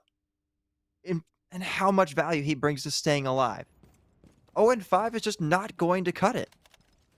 And once again, makers are capitalizing off of their very, very good coordination and ability to take some space early on by quickly working to get the main garage breach open. And Adam as well with an early kill onto JJ. I have no idea where that was from, but it seems like it might have been on the backside on the flank. But not for much longer, as Recited is quickly there to trade his teammate right back. And Adam will only be good for one. A majority of this push still focusing on the main breach. Rival is going to be the main contender, denying this position, denying this plant from going down. And as of now, especially from his, yellow side, not a whole lot of pressure coming. Makers doing a little bit of a reset, trying to send in that additional drone economy to try and drone even more. But it doesn't even need a drone for Hitman to get another one. Resided also eventually following suit. But now the complete top floor control has gone the way of makers, pushing these last three defenders to that first floor near the bomb site. This is definitely the best chance that Fluffy Aimers have had to this point to try and lock out a round for their own, and they really need this one because 5-1 down on the consulate defense heading into your attack is just a nightmare scenario that you really do not want to find yourself in here. Now, Tristan will go to work on the vertical with some of those breaching charges, as Adam was very quickly disposed of earlier on. So they're going to be pretty limited with what they can do here. But they will get the hatch open to give themselves another avenue down towards the site. The only problem is that they do have the Ying, sure, but the Warden available for Fluffy Aimers will make it pretty much impossible for them to securely go for a smoke plant or some sort of execute here. They really need to dispatch Rival from the bottom of yellow stairs, and that drone might just do it. But hang on a minute, Recited on the flank. Does he know about Bino? He certainly does. Recited with his third kill of the round, and gives Fluffy Aimers a very good chance at this. Emilio now disposes of Giddy, and it's Tristan left in a 1v3, and he still has to deal with Recited inside a piano, which he will do, as Recited with an ill-advised swing. But with just 10 seconds to go, he's going to drop in here, either find 2 kills or get the plant down. And at this point, it's just not going to happen. There's a player on pillar. There's a player deep inside of the site as well. And they'll just run in, maybe look for a kill, but the time will expire. And Fluffy Aimers will put themselves in a little bit better of a spot heading to the attack. The little car beeping. I love that.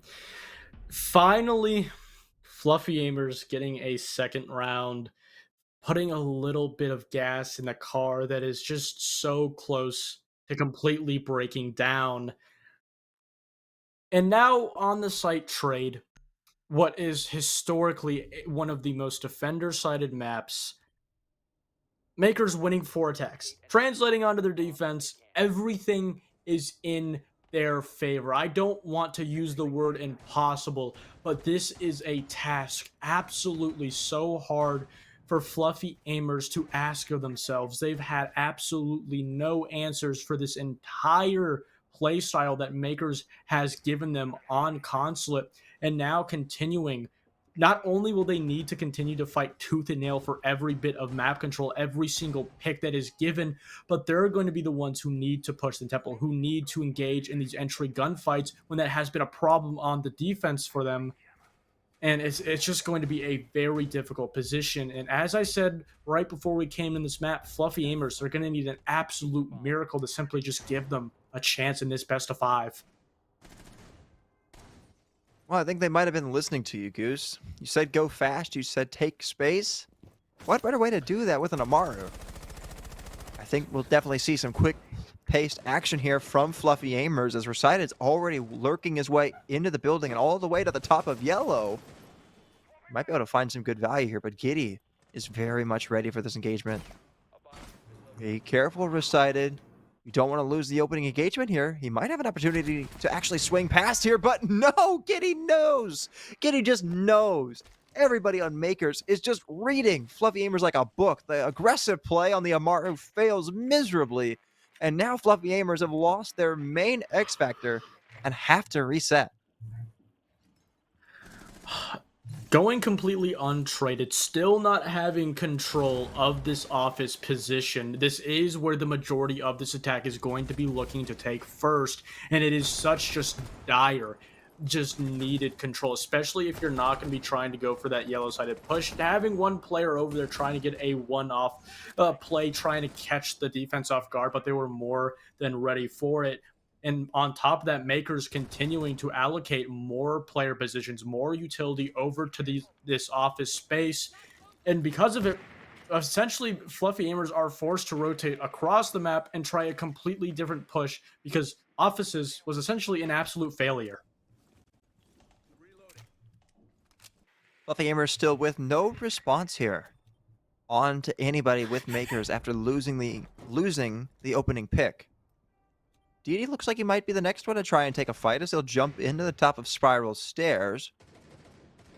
There's a player ready for him as Adam is situated over by the long desk and has some sort of idea that Deity is in this spot. He goes for the swing, and Adam with a nice headshot onto Deity. 0-7 now is one of the top performers for Fluffy Aimers. And that just marks a landslide that things might continue to go Maker's way, but maybe not just yet here as JJ will ascend Spiral and at least get it down onto Adam. So now they find themselves in a 4v3, as well as maybe Giddy might be able to get spotted out here. But no, Rival and Giddy both trade, but now it's all left at JJ on 8 HP, and Hitman just turns right around, and right into the bank goes this round for Fluffy Aimers, or rather Makers, as Fluffy Aimers choke it away. After the very first map of Adam going absolutely huge, 17-8, just the star player, not only his team, but the entire map of Clubhouse, he's fallen back just a little bit. And now, really Fluffy, a little bit too late for the timeout. But a secondary player has stepped up. Hitman, after an absolute killer game with that maximum overtime, all the way over on Nighthaven Labs, he's continued to have the success and continue to dwindle the chances, the hopes of Fluffy Aimers. And this timeout will essentially, in my opinion, start to be that last gasp of air before they die. A little too grim. Hey man, we're keeping it PG-13 here. No dying on stream. No dying. They go home after this. Well, how does that work? Because they're at home already. Okay, JJ will go to the gym after this. There we go. There you go. But Fluffy Aimers here wrapping up this timeout. I think at this point, if they haven't realized their problem, I don't see a way for them to fix it. Because you and I have been talking about it now for 3 straight maps, it feels like. Or at least the equivalent of 3 straight maps. They're not really playing as a team. Like, you had Recited push in, sure, but he's all alone. There's nobody who could potentially get any value out of that, at least in the trade game, or at least by keeping some of the space that he's gotten. We've seen that so many times, even on defense too.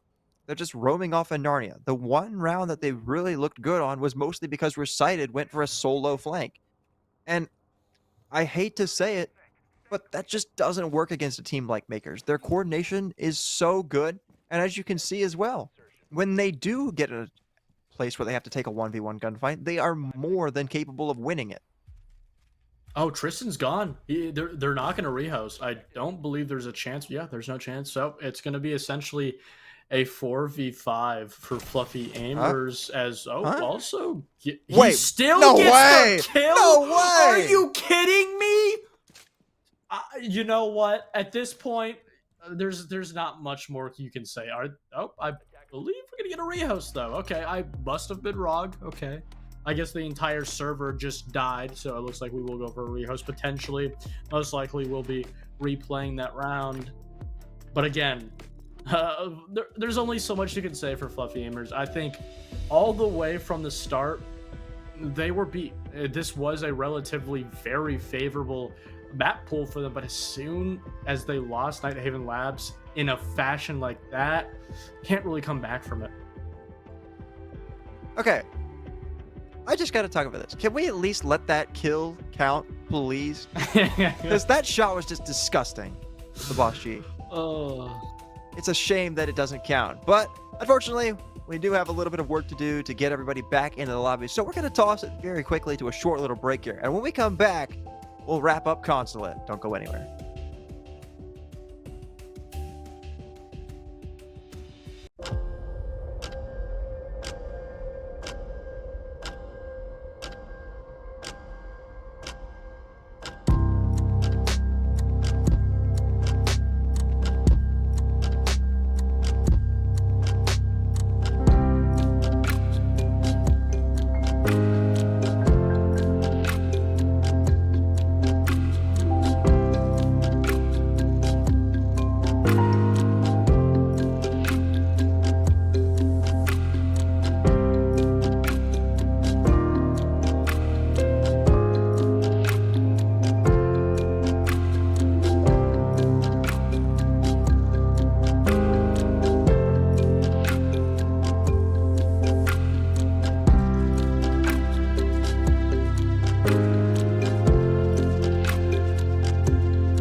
Alrighty, we are back after the quick little rehost for the grand final of XGS season number 7. If you're just joining us here out of the break, well, the easiest way I can put it is close but no cigar for Fluffy Aimers. They had a decent first map.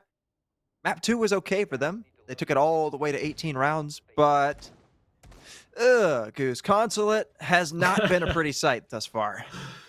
No, it really hasn't. And I think going into this, we initially thought that this was a relatively even map pool.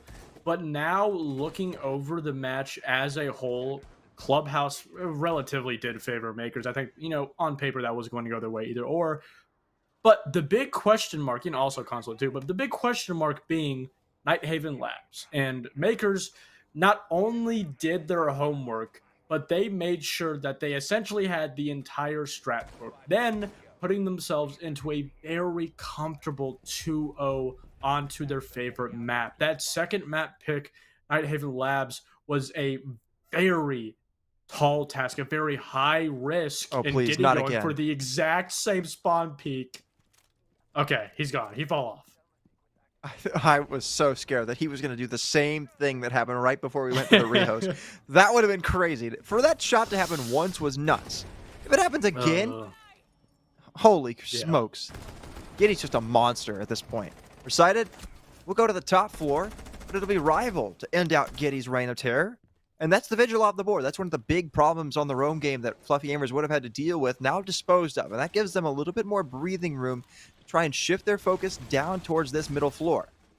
And as well, they will get control of the cameras because of that. So those Valkyrie Black Eyes will now be working against the defense here. That's a lot of control and value being found for Fluffy here. Yeah, and Makers continuing to play very free, just not having a lot of worry. A C4 going off, that's going to be absolutely huge. Also, will be relayed to the team, but it's Bino to get the one followed up by Hitman. Hitman's still going huge now. Is this a 3v2 in favor of the defense? And he'll walk his way back down spiral stairs and keep his team effectively nice and healthy, bunkered down on the bottom floor. Hitman is being pinged out by one of those deathmark trackers by the Jackal. Or not the deathmark tracker, sorry. That's Deimos. I digress. Inox, that's the word I'm looking for. But nonetheless, he's still being spotted out. And I believe they kind of know that Makers have kind of fallen back and condensed themselves towards the site here. Yeah, and just giving themselves just a very comfortable position, forcing Fluffy Aimers to make the first move, forcing Fluffy Aimers to go out of their way to execute these engaging fights onto the bomb site. But on top of that, both players completely distanced from each other by walls and ceiling. The smoke plant going out, trying to potentially evade Tristan on the Mira, but essentially it looks like it may be a recipe for disaster. DD will start to walk his way, and he knows about one of the black eye cameras, so he'll get rid of that and potentially go for a plant, but a C4 goes out. It misses, however, and through the smoke runs Hitman right into the waiting arms of Deity. But here on the flank, Bino seemingly has an exposed position, but Rival with another kill. Now it's a 1 versus 1. Rival needing to go big here with Deity now down on the floor. Tristan just playing deep back inside of Kitchen, just holding on and waiting for these final 15 seconds. He's going to swing out here, taking some shots towards Rival, but Rival's just better in that situation. Tristan falls, and Fluffy Aimers claw that much closer. 3 rounds. All they need is 3 rounds, which is a lot to ask, but keep in mind, on Nighthaven Labs, which is equally a very large map and because of it very defender-sided, we saw a 4-2 split for both teams on their attack in regulation. And that's exactly what we've seen for Makers to start it off. We're going to get another quick technical pause to figure a couple of things out. But Fluffy Aimers, they still have a chance. They still have an opening, even though it is ever so closing and just getting closer and closer to just being completely shut out. Well, here we go. Amazing transitions. Thank you. Thank you, production. Thank you. Yes, production. We love the guys behind the scenes. They make us look good. Without them, it would not be possible. So huge shout out to the production crew working the grand final tonight. There's a lot of people working very hard right now, making everything run smoothly. But we're not done yet. Might have a little bit more time to go. Hopefully, Fluffy Amers, that's the start of things maybe potentially getting better for them. So go back down to the basement. Once again, Fluffy Amers are going to bring out a very heavy roam clearing lineup. They've got a lot of utility being brought out here. They've got the Dokkaebi. They've got the IQ to help potentially spot out some of these gadgets that makers are bringing out. In particular, I'm looking over at a little cap can being brought out by Hitman. You've also got that Valkyrie being brought out by Adam. That'll have a lot of value if Emilio can get himself in a position to spot out and potentially destroy that utility. No. Oh no, JJ is just so close to losing his life, but actually it's recited to go down first. Again, these positions of these roamers go unnoticed time and time again, and there's Adam to strike back with the two-piece, and you still have a roamer upstairs. It is just a complete dismantle, a fall off of the mountain as Fluffy Amers try to grasp for anything, and as of right now, they can't grab anything. Oh, it's Cool. just going all downhill now as Adam adds on to Emilio. And now a 5 versus 2 here. Series point on the line. Potentially 2 more rounds is all that makers need. And they might get one of them here. JJ creeping down in secret, but Hitman on a deity. Now he's all alone to stave off the world against makers. But it's a flawless round to put makers on championship points. They are storming through this series right now, Goose. Everything going in their way. I think Bino in all chat saying masterclass is the perfect definition. Makers coming into the T2 and T3 amateur scene just as W7M did in their run in Pro League. Just absolute dominance on every single front, whether it be the entry picks, answering back with a trade. You can see how quick these transitions are, and that's exactly how quick Fluffy Amers are being dealt with. And now we can really go back and we can say, winning Element 3, all the way back, beating Aerial Horizon TPL 3-1, and now getting this XGS chip, which will be the second for Tristan and Giddy. What more can you ask from a team like Makers? We talked about how there was a potential for them to be unbeatable, that unbearable dominance, and we're starting to see it here every front. The entry game, the roam, the intel, everything is being shut down for Makers as they look to potentially close it out. Think about this, Goose. This entire XGS Season 7, they have played it. They have played against some quality opponents, like Fluffy Amers, like Karn & Co., like SSG Academy. If they win this round right here, or this map as a whole, they would have won the whole season without dropping a single map. A flawless season, something that is so hard to do. And Makers are one round away from doing it. I mean, what more do you need to see from a team like this to prove that they belong? They are the standard in Siege right now, at least in the amateur scene. And there's nothing that you can say right now, unless Fluffy Amers pull off the comeback of the century, that will change that. And that's a good start. They're keeping themselves alive as an opening pick goes the way of Fluffy Amers. A second one as well, and maybe even a third as the rush is going for broke. And it's working for Fluffy Amers here. Bino and Adam now left as the last 2 alive. And they have to stave off the world, including a blitz just running in here, lumbering in from JJ, and he'll get the plant down as well. Fluffy Amers looking to lock out this round very quickly, and they look to do just that. Recited adds on, and now it's Bino left in a 1v5. JJ with the blitz finishes things off, and we are not done just yet. Essentially a flawless round, and we've seen these last couple of rounds, Makers have gone a little bit silly, being a little bit over aggressive. The round previous that we just watched, it had absolute undetermined success.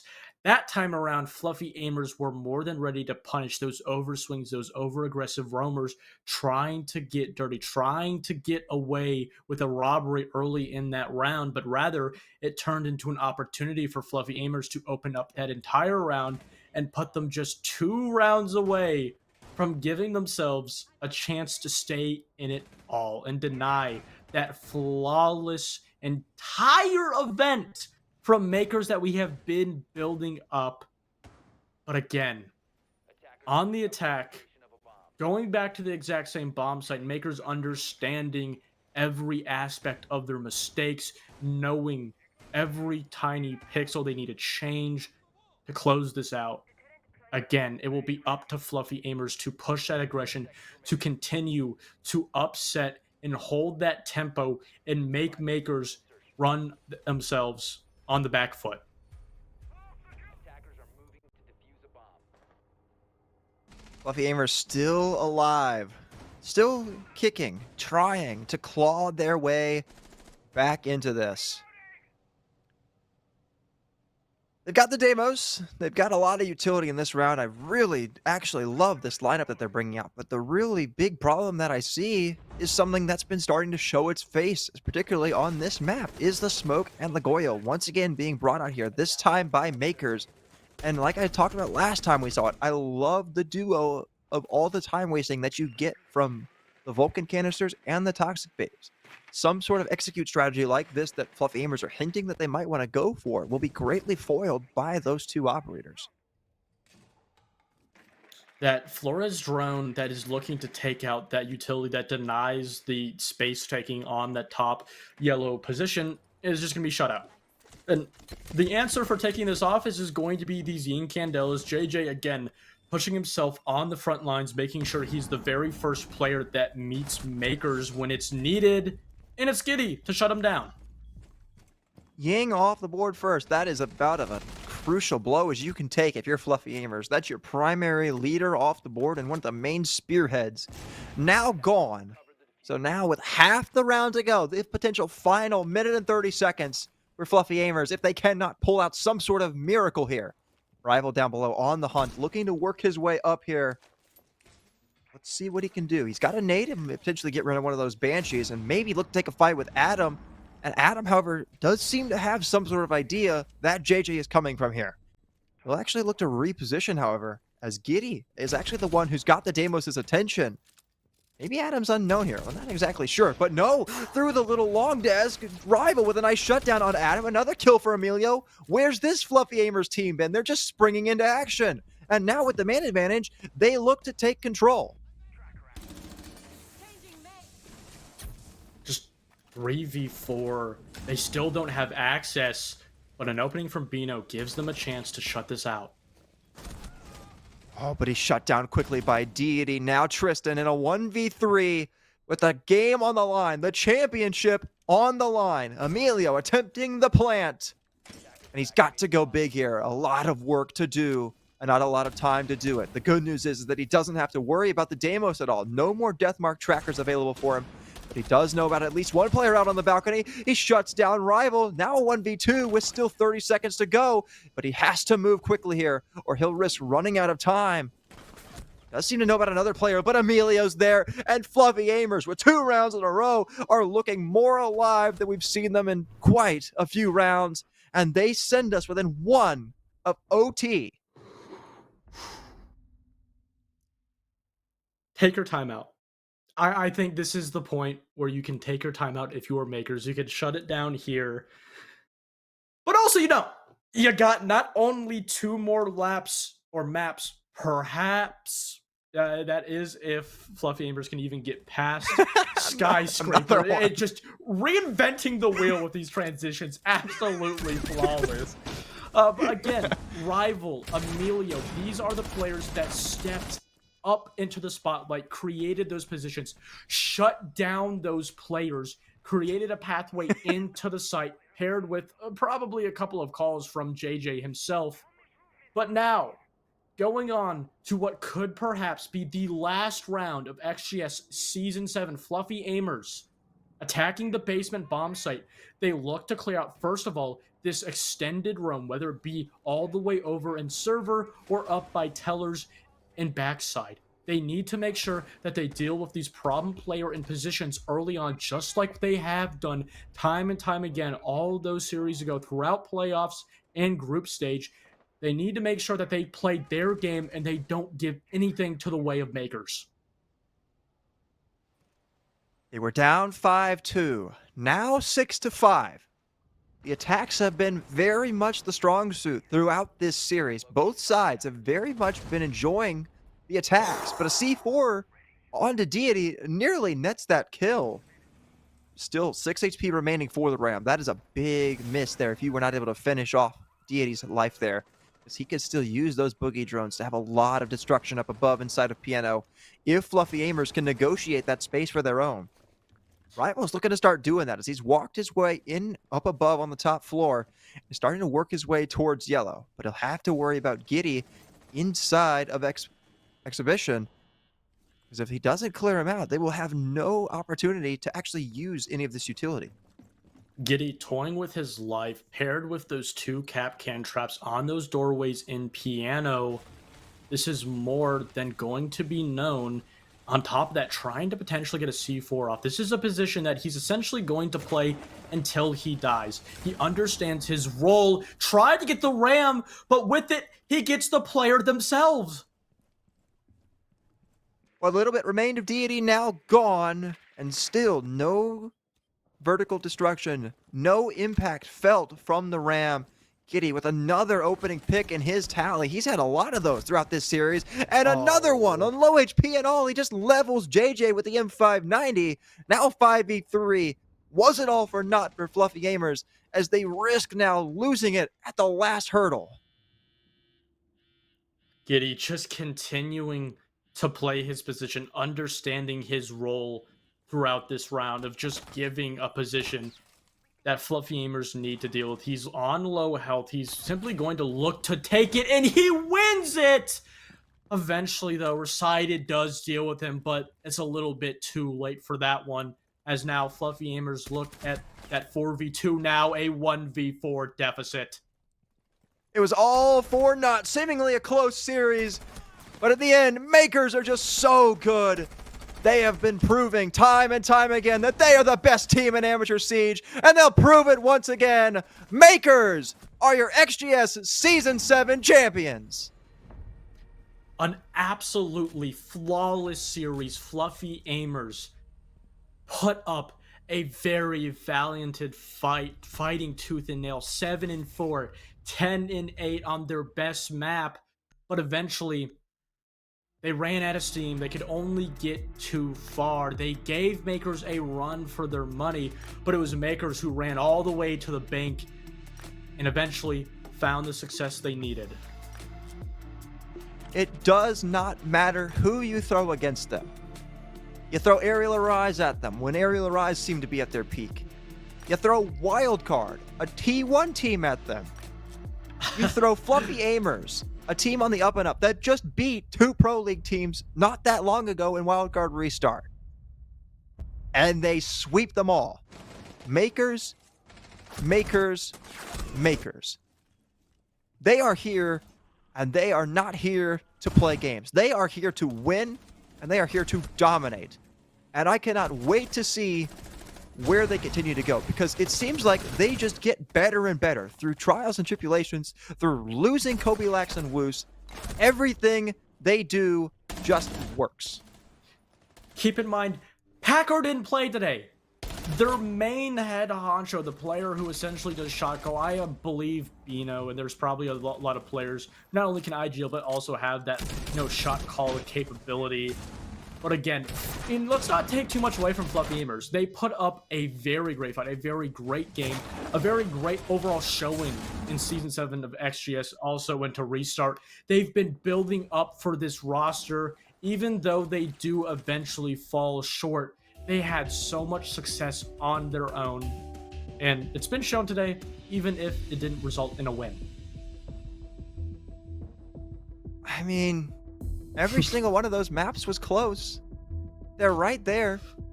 I think if you give Fluffy Aimers some more time, they will definitely be ready to start vying for some of these crowns. But as you see today, they fell a little short. Their players didn't show up when they needed them to. And this is the result that happens. They took it to overtime, they took it to 7-5, but they just didn't have what it took to get it over the line. Mr. P could also say, I got a map actually. So congrats, Mr. P. you don't fall down to JJ Blast.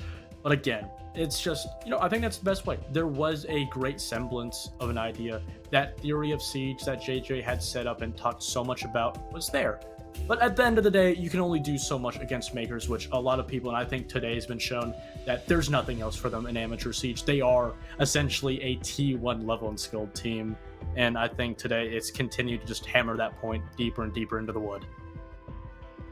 It's really exciting, and I really look forward to seeing them compete in major quals, because they will once again, assuming they qualify, which I'm sure any smart person would bet on them to qualify for the playoffs and maybe even the LCQ, but I'm really excited to see them get to go against T1 teams again, because I think this version of the roster might even have more potential than the last one, because when you bring a guy like Adam onto the team and like Tristan, who have that plethora of experience, you're really gaining a lot. Because don't get me wrong, the last version of the roster was great, but this version of the roster seems to be hitting a new level. I mean, they took SSG, one of the best teams, some of the best gunners, to 18 rounds last weekend, but we are ready with an interview with Hitman, so I'll go talk to him for a minute, Goose, and I'll see you. But Hitman, my friend, can you hear me? Yes, I can. Hello. Alrighty. Well, hello there. Congratulations on the win, sir. It's a pleasure to get to watch you guys in action again, but I got just a few questions for you. First things first, I want to know, coming onto this team, you play more of a sub role, but what has it been like trying to fill the role and kind of like fill the shoes that Packer leaves? Packer's not very good, so it was pretty easy. He plays like the easiest role in the game. Yeah, you don't call and then you walk. Yeah, they're very easy to work with. They're all very flexible players, so it kind of just they just tell me what to play, and then they work around it. So yeah, it's been pretty easy. Do you find that they generally do a good job of enabling you as an individual player to just go do what you do best, which is just work your way around the map and get kills? Or how does that kind of mesh with a team, considering you don't necessarily play with them a lot? Oh, for sure. They all throw out ideas, so they'll see gaps and such and just tell other people to do it. So it's a lot of everyone droning and everyone telling everyone else things they can do, rather than it's a group enabling.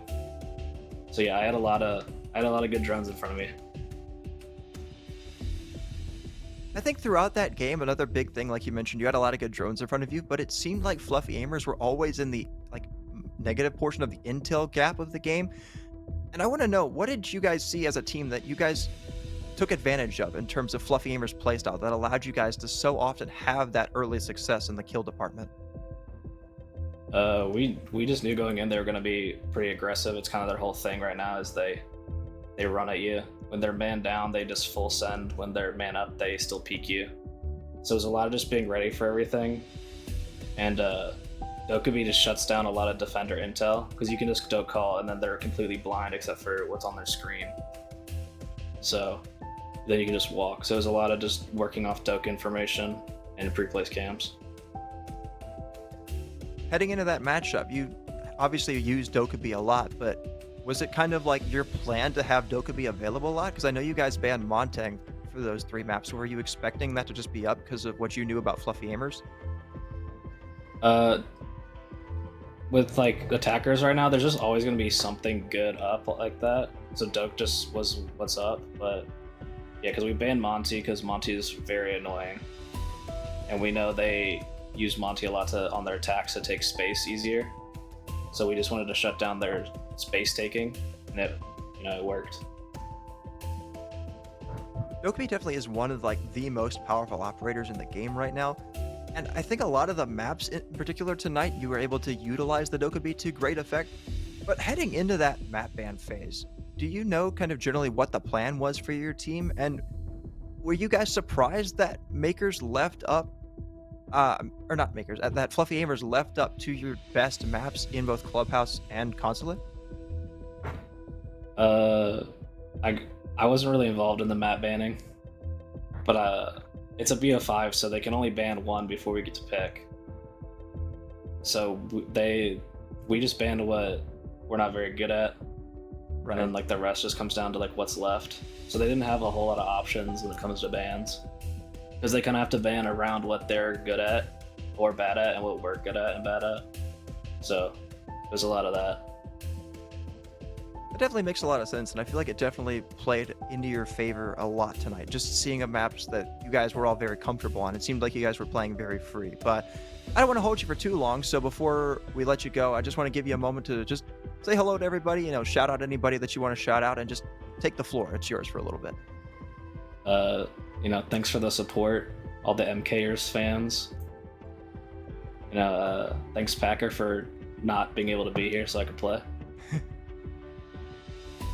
Alrighty, Hitman. Well, you have a good night, sir. It was a pleasure getting to watch you tonight, and hopefully we'll see you around sometime very soon out there in the amateur scene. Hope to see you.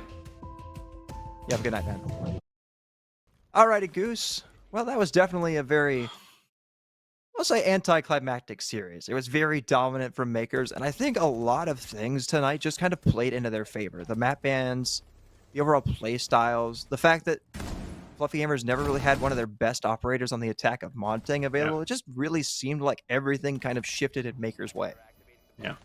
Yeah, I agree 100%. I think at every momentum, every point of the series, it was just always in the favor of Makers. And now we can really, ask the question of, what is next? Taking a look back throughout this entire series, looking at the continued success, it doesn't matter necessarily what player you have. We talked about, Hitman said that, Packer isn't very good. He's able to slot in.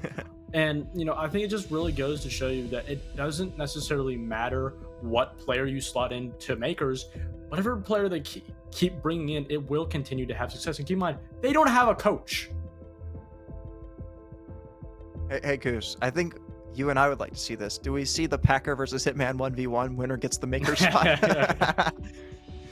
I think that'd be definitely fun to see, but I think they're both very good players in their own right. Packer brings a lot of that more supportive knowledge and a little bit of flexibility, and Hitman just brings a lot of that, yes, smarts, but he also brings a ton of just raw gun skill. And you see that here. He was the second best gunner on the team, only behind Adam. And like we talked about, Adam this season was a monster player.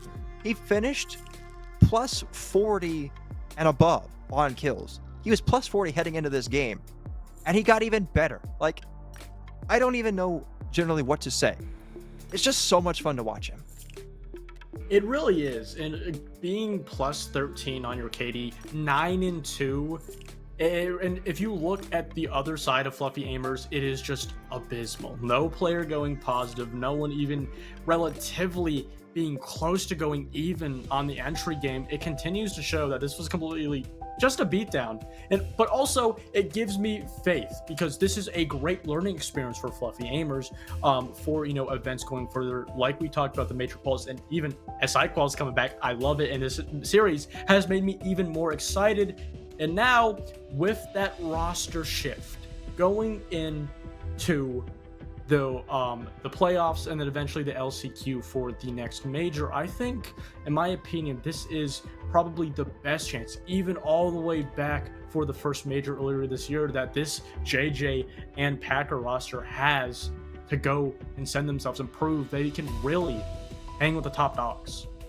I think it will definitely be very interesting, but I think another thing that's really interesting is kind of just a recap of the season as a whole. I think we've had a very interesting season, so we'll just kind of take a look at how we got to this point and how we crowned Makers as your champions tonight. Like we said earlier on, they won the whole season without dropping a map. Just look through playoffs. They went 6-0 in the group stage. They 2-0'd Carnico. They 2-0'd Mormon Battalion in a series that they just kind of breezed through. They were having a ton of fun if you watch that game. They were running around, gunning, having a good time. And then tonight, it was close, those first three maps, or the three maps that we had, rather. But Fluffy AIMERS just did not have that extra little bit of oomph that Makers did to push them over the top. And Makers are your dominant champions. Yeah, and it kind of coming to bite me in the back. A week or two ago, I said that Fluff AIMERS were the best T2 team. That's been more than disproven now. But again, it really is nice to see. I think we were both very excited about this matchup because it really was an opportunity to prove who was the best T2 team. We've seen Wildcard Restart a plethora of success all the way back in E3 success for MKERS, but we've never seen them go head-to-head in a matchup for a chip that really matters. And now that we've seen it, we've continued to see the common theme that MKERS are pretty much unbeatable. Indeed, MKERS are unbeatable, but MKERS being unbeatable means that XGS Season 7, unfortunately, is now over. So before we send it out for the night, we'd like to give a huge shout out to Stan, our producer, Zach, our replay operator, Battery, our in-game director, Earthquake, and Fallen Griffin for observing tonight, and all of the other fantastic production members that were out there tonight and throughout the season, working so hard behind the scenes and on screen, making sure that you guys had an enjoyable experience. Nothing would have been possible without them. So we owe them all of our thanks, all of our gratitude, and all of our love. And we love all of you. Thank you so much for watching XGS Season number 7. Until next time, I'm Nomical, that's Goose, and we'll see you out there in the Siege servers. Have a good night.